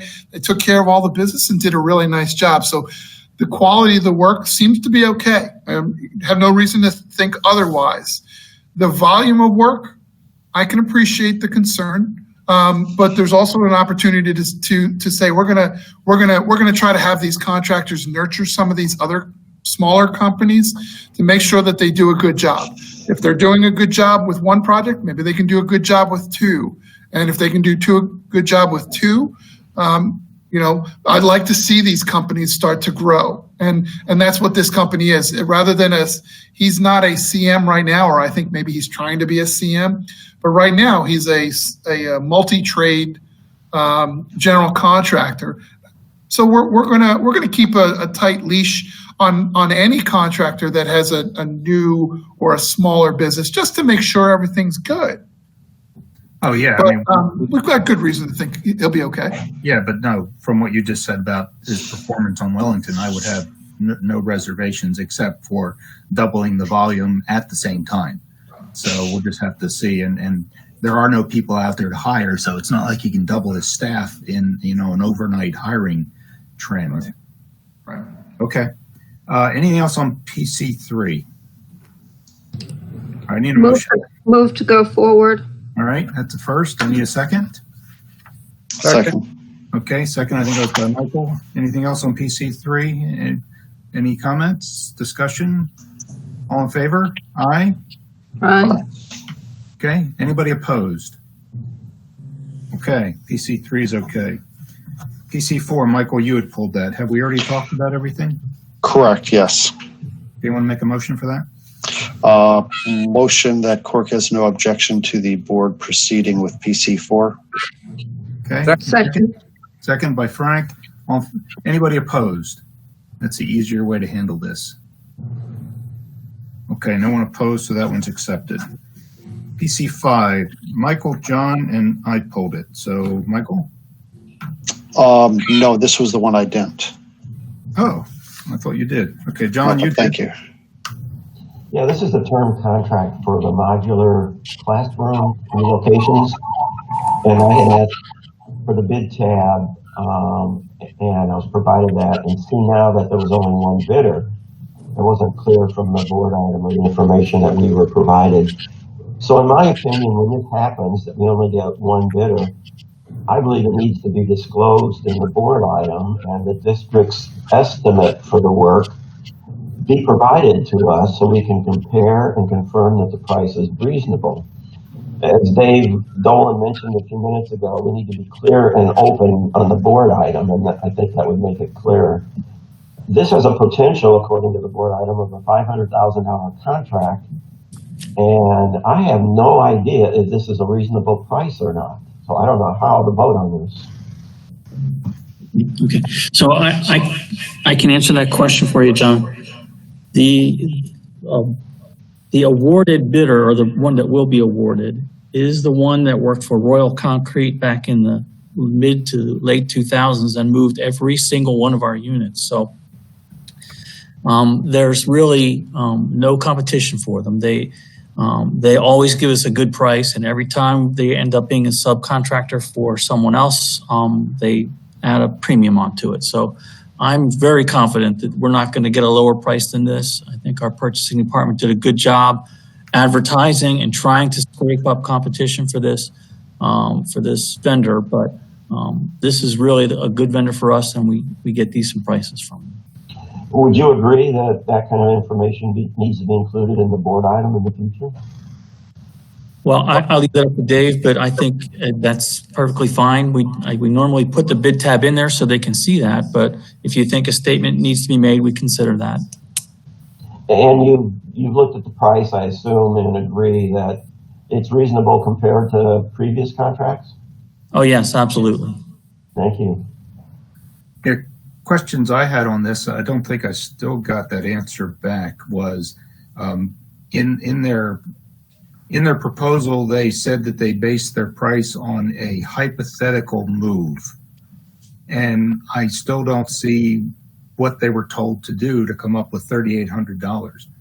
Because if you take the 300-ton crane freight in and out, which is for both locations, picking the things up and then putting them down, that's $2,500 by itself. And then you got the crane with the operator, $450 an hour. So real quickly, you're going to be over $3,800. So I don't have any idea what that bid total's based on. It doesn't seem like it covers anything. Well, the whole purpose of the hypothetical is not to take a bid on anything. It's just to make sure that if we get more than one bid, that we're comparing exactly apples to apples. Mark Moon, if you'd like to explain that a little bit more. Yeah, sure. If you look at the hypothetical that was that Jim issued out, the only way you could really get an apples to apples comparison, albeit there was only one proposer, one bidder on this, was to ask each bidder to put in a unit for one, like units, item one. Their hourly rate is $450 with an 8-hour minimum per day. Item two, you already discussed that. Item three, escort vehicles, hourly $65. So the unit of measure, if you will, David, was one unit for each of those line items, which when you add that up, 450, 2,500, 65, 130, so on, you get $3,865. If you'd have presented a real hypothetical that said, okay, what's it going to cost to move these 10 units from point A to point B, and you got, into that kind of detail, and you had more than one bidder, then one bidder is going to say, well, it's not going to be the unit of measures are going to vary for each bidder, and you're not going to be able to decipher an apples to apples comparison on the rates. Yeah, I can understand that. My confusion was just what we're looking at here. It has hourly rates, but it's not telling me that the hypothetical is based on 1 hour. And now I agree. It maybe could have been depicted a little better in the hypothetical based on one unit for each item. But that's okay. That I can understand adding that all up, but because I'm thinking to myself, there's no way in 1 hour they do anything. No, and that's not the point of what we were trying to ask them to bid on with this hypothetical. Right. So the total number they're coming up with is just totaling up all of their individual unit prices to come up with that number. Correct. Okay. All right. So Merchant was the one, Jim, that moved all of our previous ones for Royal Concrete? Yes, and they're, in my opinion, humble opinion, they are awesome. They know how to take care of our units. They haven't cracked a single one in transit. They've got the right gear to lift and carry these things on the lowboy trailers that fit under every bridge. They are really on their game.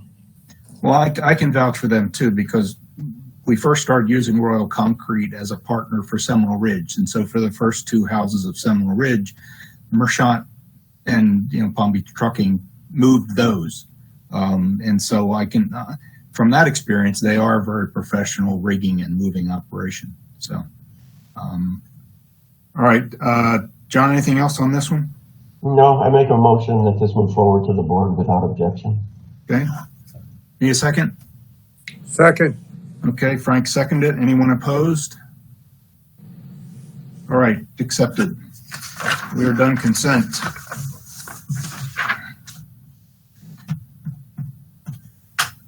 All right, we're up to in progress FCA work.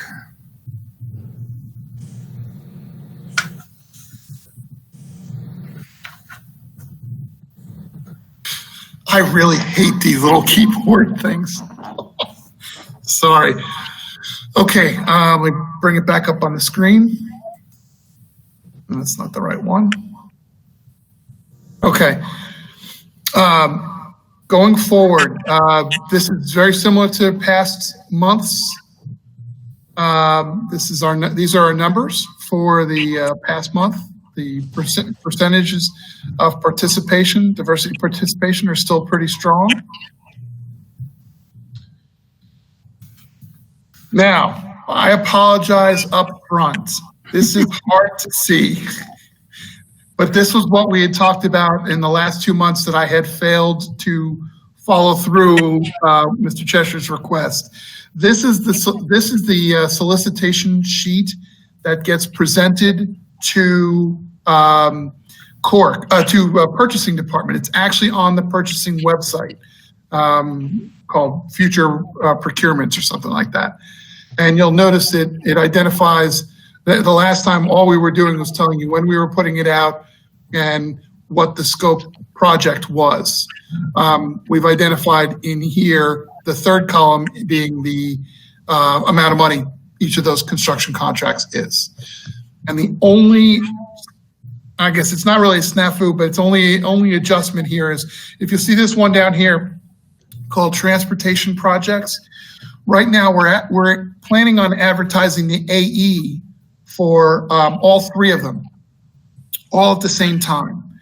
But the 25 million is really only for the first two, the Central West and the South transportation facilities. Those two combined would be the 25 million. So while we didn't do it quite as clear, we're gonna adjust that. But you can see there's quite a number of projects that are out on the street now and are coming out on the street very shortly. And so again, I go back to my apologies to you as CORC members. Thank you for those of you who do sit on the selection committees. It is it's a vital component of what we do.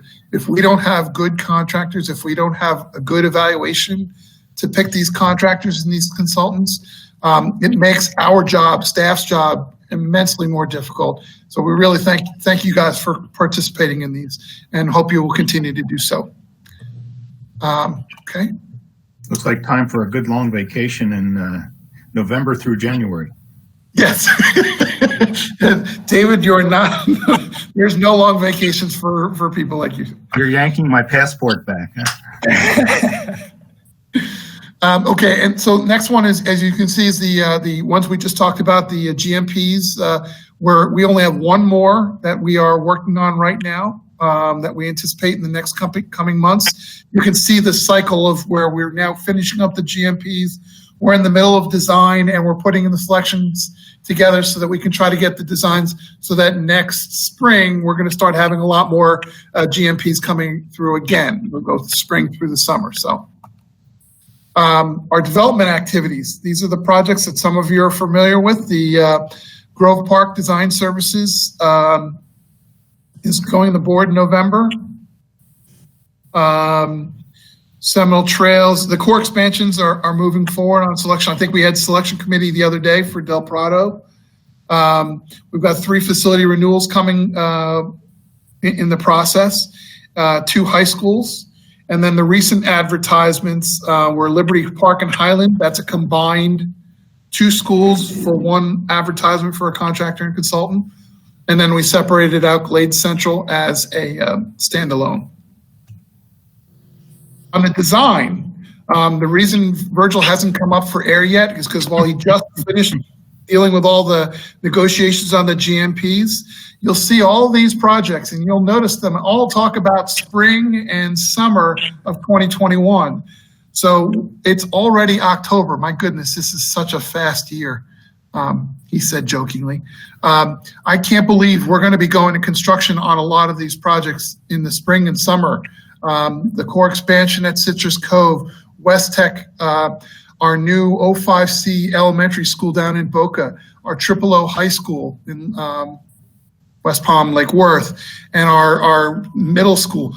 They're all going to construction. They're all well in design and should be coming to you for your consideration in February, March, April, in order to be able to get these things going this coming spring and summer. So Virgil's quite busy at this point. Hinging on that, because of COVID and the way we're doing school right now, I'm assuming we haven't been able to do an accurate 11-day count, which is usually our key count at the beginning of a school year, to kind of know how our demographics are going for planning for the needs of new schools. So I guess, has that just been put off? Even though we're teaching virtually, I mean, I don't know if every kid out there is participating, either in person or virtually. Well, if I could give you follow-up, or if I could ask for the opportunity to talk with planning, get them maybe to talk through, because I know they are working on some reports that are required by the state regardless.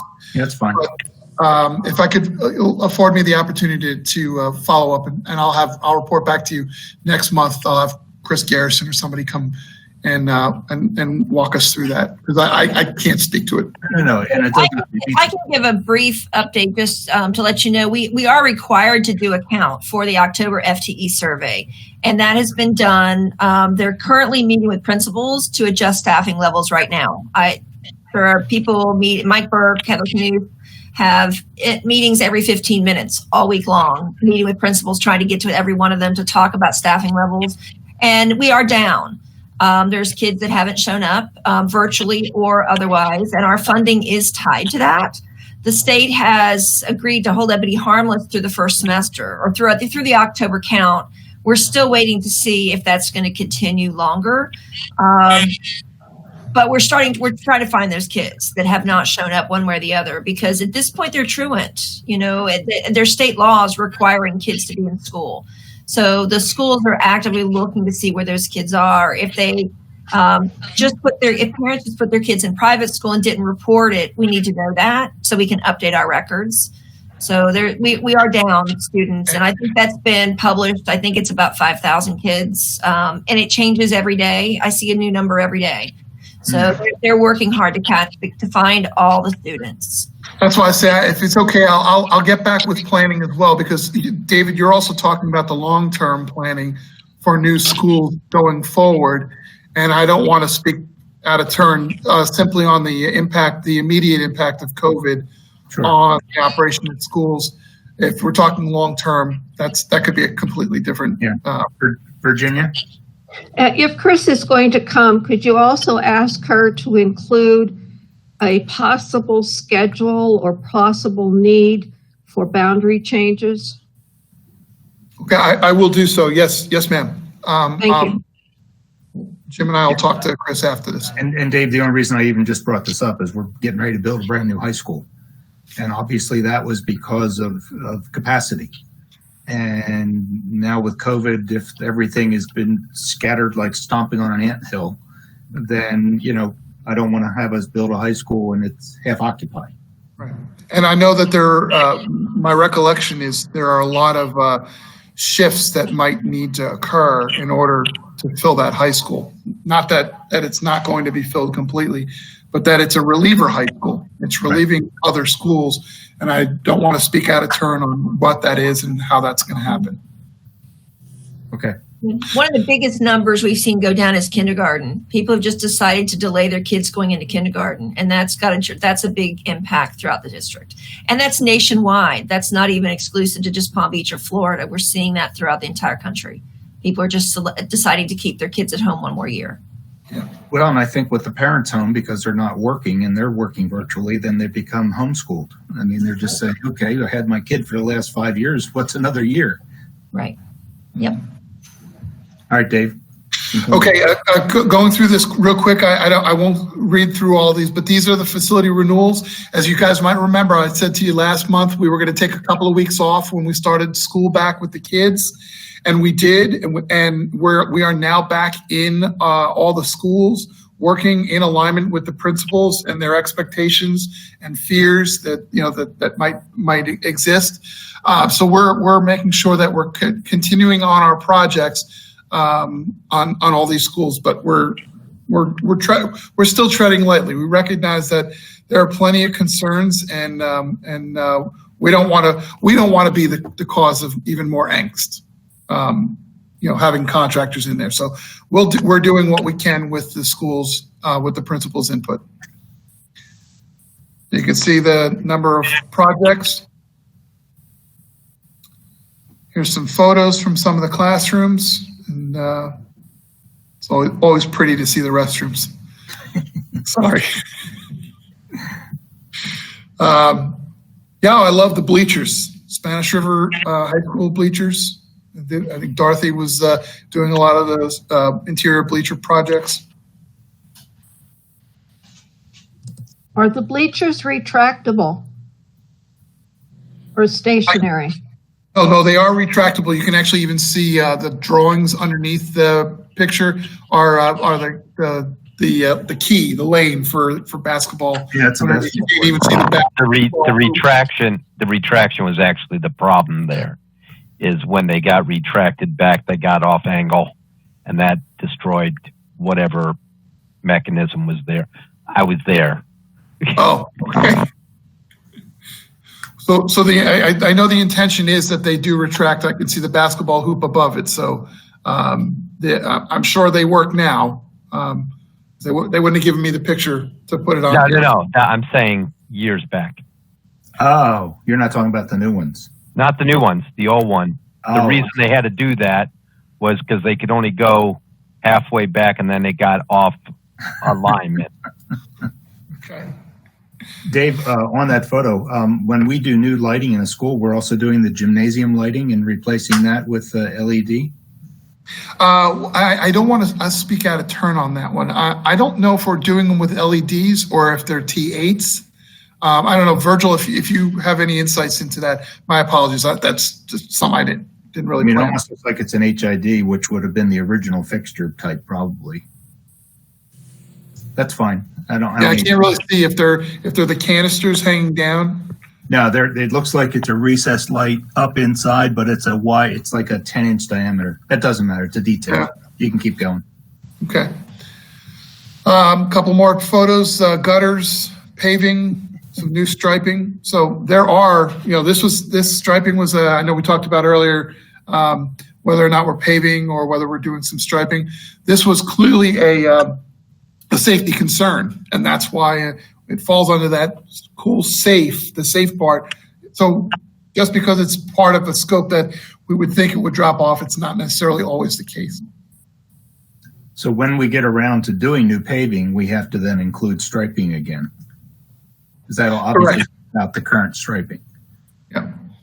Yeah. And we're working with maintenance on areas where if there's a section of parking that we're not going to do in the facility renewal, but a handicap stripe space needs to be refreshed in order to, because you just can't see it anymore. We're working with maintenance, and they're helping us out on situations like that. They can do smaller sections. They're just not doing the entire parking lot. So as an example, if we had budgeted $1 million for a new roof for a school, and we have to pull that off because we find it can last a few more years, but we need to put about $15,000 into patchwork.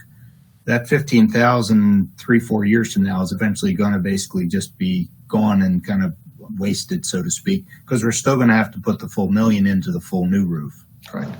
Yeah, and in some cases we work with maintenance on something like that, because even maintenance has a BEMP budget, building envelope budget, that on something like that, maintenance might take that scope over and say, we'll just take care of it. We'll do a patch because we know that it's an ongoing concern, and knowing that'll buy us the extra couple of years until we actually do come to replace the roof. Okay, now the fun stuff. The last meeting I told you we were dropping off like Adult Ed and Verdi and South Tech at Odyssey. Well, we're back onto our big projects. Well, Washington Elementary, you'll see some of the work that's been done. It's quite impressive. The structural steel is up. All the block walls are up, and structural steel is going up. Let's just get to the pictures. Let's face it. That's all since it was just forming the footings last month. Yeah, and they had just started doing a couple of the masonry walls. They hadn't gotten all that many on last month's presentation. This month, they're all done. A lot of the structural steel, the roofing, is gone on there. This is White's construction. They're knocking it out of the park. And as a matter of fact, last month you guys had asked me, why didn't they do tilt wall on this project? And Jim Auld had gotten back to me and said, hey, make sure they know we did do an evaluation. We did do an evaluation during the pre-con and weighed because this is only a one-story school. It turns out to be more economical to do block walls than tilt. Well, it looks like they didn't have enough ground space to do the casting pads. They probably wouldn't have, no, because you'll see the next photo when we get to Addison Meisner where we did. Right. So this school's planned to open August of 2021? Of 2021, yep. This one and Addison Meisner. Yeah, another person who's not coming up for breath these days is Angel Garcia, our SPA on this. He is the SPA on both Washington and Addison Meisner. So he's running back and forth between both of them. Okay, so on Addison Meisner, only slightly behind where Washington was. Washington actually got a little bit of a head start. You might remember Washington had a phase 1 GMP that got approved early last spring, or actually late winter, and then we did the phase 2 GMP for Washington in April. We did the entire GMP for Addison Meisner at that same time in April. So they've got all the tilt panels have been formed, and the reinforcing steel is near completion. Now, keep in mind, a lot of this stuff happened so quickly that when this presentation was put together, we had gotten photos. If you can see all the casting beds and where the facility is, the foundations have already been poured. It's a little bit too light. When you get this on your own, you can always zoom in and take a look at it, see it a little bit better. Since that time, these were the first pictures that I had gotten. I put on another slide this morning, which I'll get to in a second. You can see they had just started tilting up the first panels. That's a photo from like last Friday. And that's what I made a slide here and said, the panel installation, this construction is Moss construction. Last Friday morning, they started putting those panels up.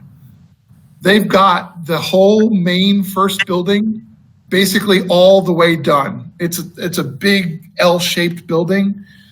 Since Friday to Tuesday, they've done the entire, you can't even see the picture doesn't do it justice.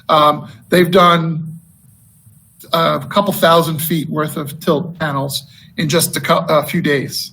So they really are pushing to get this thing up and going. And again, this one's tilt panels because it is a 2-story campus. Jupiter Modular Classrooms, as you're familiar, they've got 11 of them in operation. And our principal at that school is doing everything she can to try to make sure that we push to get as many of the other 15 back online as soon as we can. We're putting in covered walkways to all those units, and as well building the restroom. The restroom has gotten pretty far along. The parking lot is done and is in full operation, and the agriculture program is the design is in process. That'll be the tail end. Once we're done with this, we'll bring a separate project for the agriculture program. It's just going to be more site work. And here's some photos of the 26 modulars. It's actually only 23 of the modulars. All the white topped are 23. There are 3 elsewhere to the left of this that are also installed and operational. And this gray box in the middle here, I'm kind of circling it. Mm-hmm. That is the new restroom building. And there's some of the construction ongoing inside of that facility. And that is it for me for this month's progress. Are there any questions? Just a curiosity question on the previous photo you had with the black roof over top of the toilet room. Will that eventually get a white roof, or that's intended to be basically a modified bitumen black roof? Be honest with you, Angel, I don't know if you're on this. This is also Angel's project. Yeah, so. This is Angel. Yeah, that'll get a white roof, Dave. Okay. I was just hoping that was the answer, because it definitely helps with the interior heat gain. Okay, thanks. Any other questions for Dave? Yeah, John. Yeah, just a comment. It's always dangerous to do tilt wall construction this time of year during hurricane season. So that's another good reason why they need to move quickly on that construction. Yep. Yeah, the one unfortunate part I've learned for a long time in construction is that the shell looks like it goes up overnight, and then it looks like months and months and months and months with nothing happening. That's true. Okay, anything else for follow-up? Okay, we're down to 5.01. Jim, you want to take this one? Jim Kennard? Yes, please. So it has been your standing order for me to bring to you each October a reminder that if you want to recommend a waiver to the school board to keep your current chair, you must vote at this meeting to do so. I move that we submit a request to retain our current chair. Second. Who was the second? Thank you very much for that. Project McCoy. Thank you, Tragic. Tragic, you're opposed? No, I seconded. Oh, okay. It's perfectly fine if you were opposed. I asked it at the same time you were asking it. Never mind. You're not getting out of that easy.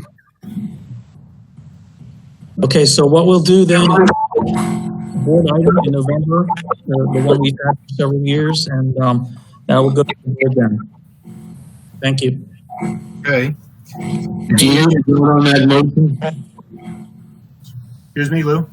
Do you need a vote on that motion? I think you did. We did.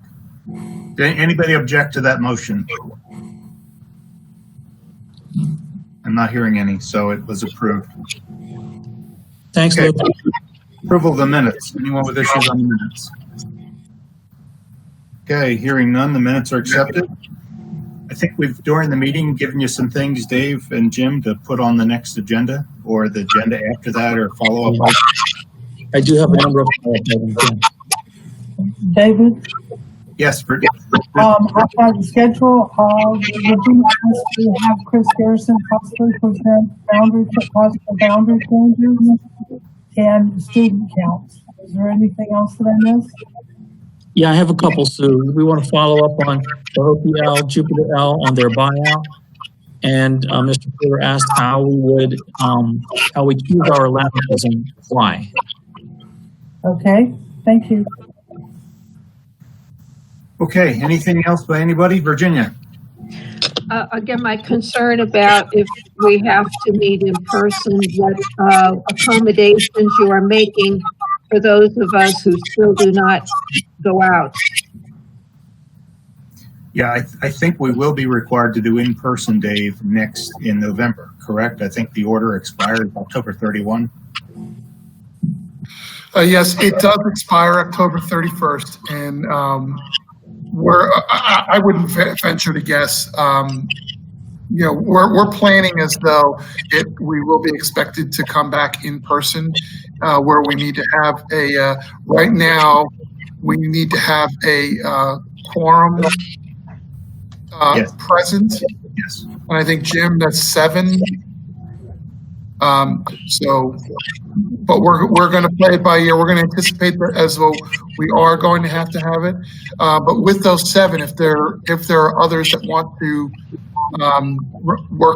be part of that remotely, the 7 that are there can vote at the beginning of the meeting to allow all others to participate virtually. And how are you accommodating the virtual? I hope the sound will be better than we're experiencing right now. There's all kind of squeaking going on. I don't know if it's because you two are in the same room. But Can you mute? Yeah, the policy provides that it would be telephonic.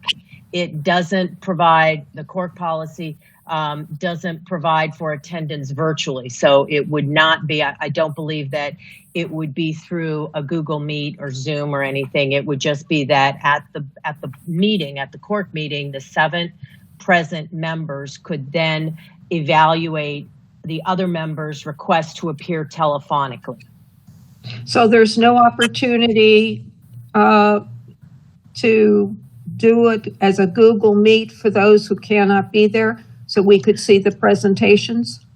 Right. Unfortunately, the way that the policy is wording right now, it talks about telephonic. So I guess through an iPad or something, you could, like what I'm doing right now is I'm looking at the agenda, and when, you know, people are talking about a specific item, I'm going to that item and you know, looking at it and everything. Right, but when Dave gives his visuals of current projects and things, anything that would be flashed up on a screen in the room would not be available to someone attending telephonically. Unless something comes out of offline, like even my presentation is on your CORC board docs light right now. It's there for somebody to look on. They wouldn't be able to necessarily know what slide I'm on, but yeah, they would be able to see it. Well, and I would suggest that we be real positive that we have a quorum in person to accommodate everybody else. Right. So, and that includes me. I'm one of the big violators, but I think it's important that we really try to get there for everybody else. Right. What I was going to suggest is between now and the next couple of weeks is for Dave and Jim to basically individually poll CORC members and figure out who is willing to come to the room for a meeting, rather than putting anybody on the spot right now and having to give you that answer. Let's see if we're going to get a quorum. Then if we get a quorum and all of the documents that you'll be reviewing, including your presentation of, updates, will be part of something like Virginia can download, like we all can download. And then as you give that report, you could say slide 10, slide 11, slide 12.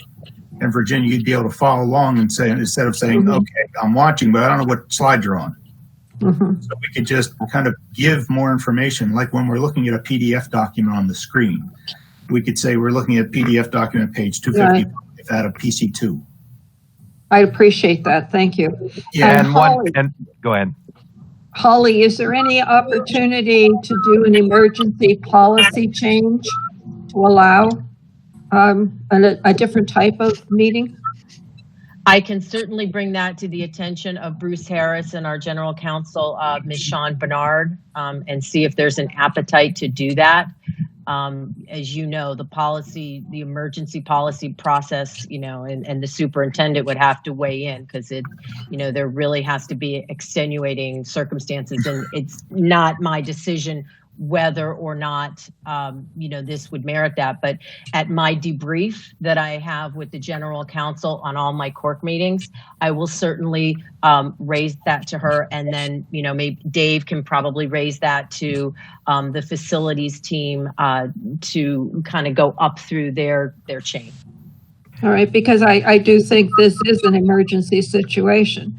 And as we're starting to see an uptick again in numbers, I would certainly hope that there be some emergency for those of us who feel we cannot expose ourselves.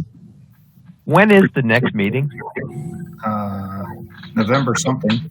Yeah, I know, but it's not in my calendar, and that's what I want to make sure of right now. November 12th? Is it the 12th? Good. I will make sure that I don't get anything scheduled right now. I'm free that day.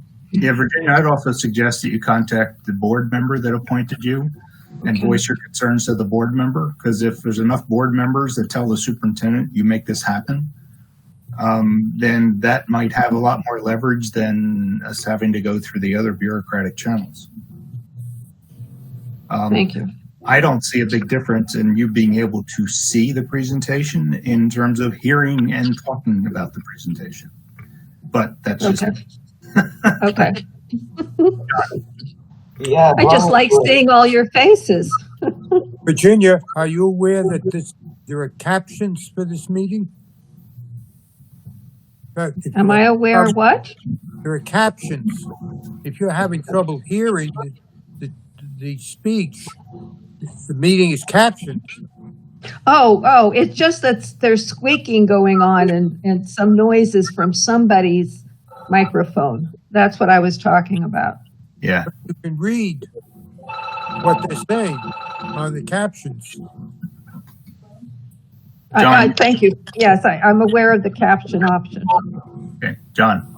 Yeah, as long as we're possibly doing an emergency policy change, I wonder if we can change the policy that the quorum can be a combination of in person as well as on the phone or on the Zoom meeting. We can ask that. My knowledge of Bruce Harris and his positions on legal matters and policies, no chance in hell. Holly. As I understand it, it is a Florida statute requirement that the quorums be in person. I don't believe that the school board has the authority to change that. Okay, thank you. And Holly, the telephonic is part of a school board policy, or is that a statute? No, it's part of our school board policy. So that's not statutory. You're allowed to participate statutorily outside the meeting, but you have to have a physical quorum. Yes, I will confirm with Mr. Harris, but the way that I understand it is right now the in-person quorum is a requirement of state law. We have provided in our policy that that members who want to participate once there is a physical quorum have to do so telephonically. So as I understand it, the request would be, in addition to telephonic the attendance, we would like to also add virtual attendance for non-quorum attending court members. Yeah, and I'm going to bet that telephonic predates anything the world ever knew because of COVID. Right.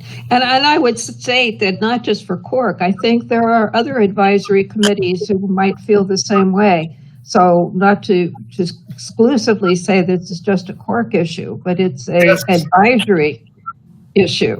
Advisory committee. Right. Plus, I'd like to bring to your attention the new Roberts Rules has a section on adding the electronic communication to all sorts of bylaws and rules to follow for it, which I'm updating a lot of my organization bylaws to match that. So I know that you're not strictly Robert's Rules, you have other policies to follow, but it's also a guidance. Thank you. So, Mr. Chairman, may I say something? Yes, go ahead, Jim. I don't see you there. Oh, Mr. Barbieri. This has nothing to what you just discussed. I'm sure Holly will get back to you on that issue. But one of the things that Virginia mentioned, and I know how frustrating it is when I'm trying to chair a meeting. I'm looking at the screen right now and I see 1, 2, 3, 4, 5, 6 microphones are on.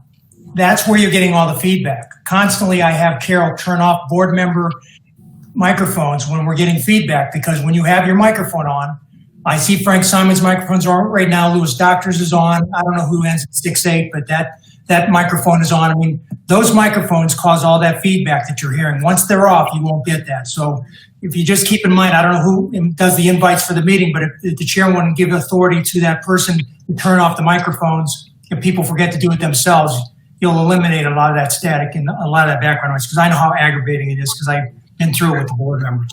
Anyway, just my 2 cents.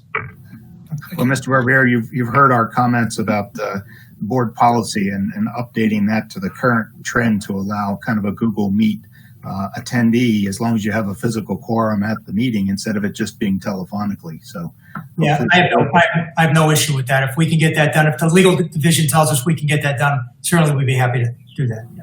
Okay. Jim Kennard, you are the organizer of this meeting, aren't you? Yes, I have. I've actually been muting you. It's hard to keep up sometimes, but and I did post a chat. Please asking you to close your mics. Okay, well, I want you for future meetings to have the authority to just mute everybody unless they're speaking. And he's done that. Done that a few times, and they get unmuted immediately. Yeah. I've left mine mostly unmuted because I've been talking too much. You're right. I see that there are phones that are unmuted. Can you do those phones also, Jim? I can do that. Yes. Okay. Well, that'll help, but this may be our last virtual meeting unless we have something different anyway. But back to my comment for Jim and Dave. I think some advanced planning for our next meeting in terms of where we can hold it, because you had talked about maybe even at your facility wouldn't be large enough, and we'd have to go somewhere else to maintain the separation. Do a polling of CORC members to see that we're going to have a quorum in place so that we know we'll be able to have a meeting. And let's try to work that out, thinking that we have to have a physical quorum and then have the facilities that we will at least be able to telephonically tie in and possibly tie in with video as well. Mr. Chairman, may I again? Yes. You're welcome. I'm sure I can get you the boardroom if you guys want to use it. The way it's currently set up, 8 of you could sit at the dais and be separated by 1 chair. We have the Lucite panels. The rest of you could be spread out on the floor, and we've already set up the room so that people can talk to us from home and we can see them. So if some of your members wanted to stay home, and the policy will allow that once it's fixed, we're all set up to do that already in the boardroom. So if that's just I'm sure we can arrange to make sure it's available for you if you'd like to do it that way. Okay, thank you. Okay, anything else by anyone? Yeah, this is Lou Doctor. Yes, sir. I've been muted 4 times by your staff. I had one quick question. Can you verify there are 11 CORC members participating in the meeting? Susie, do you have the count? Yes, sir. We had a total of 11. Okay, you got your 11. Okay, 11 is correct that are in participation. Thank you. Yes. Yes, sir. Okay, if no one else has anything else, we are. I'm just curious. Have the 2 of you been reappointed? I will be. I know I've talked to Ms. Ayala, and she's said that she was going to be reappointing me. Frank Simon, have you had a conversation with her? Tomorrow. Okay. So Frank will know tomorrow whether he's reappointed. All right, thank you. Okay. If nothing else, then we are now adjourned. Goodbye, everybody. Good to see you. You guys have a good weekend. I never know how to leave. Can somebody make me leave?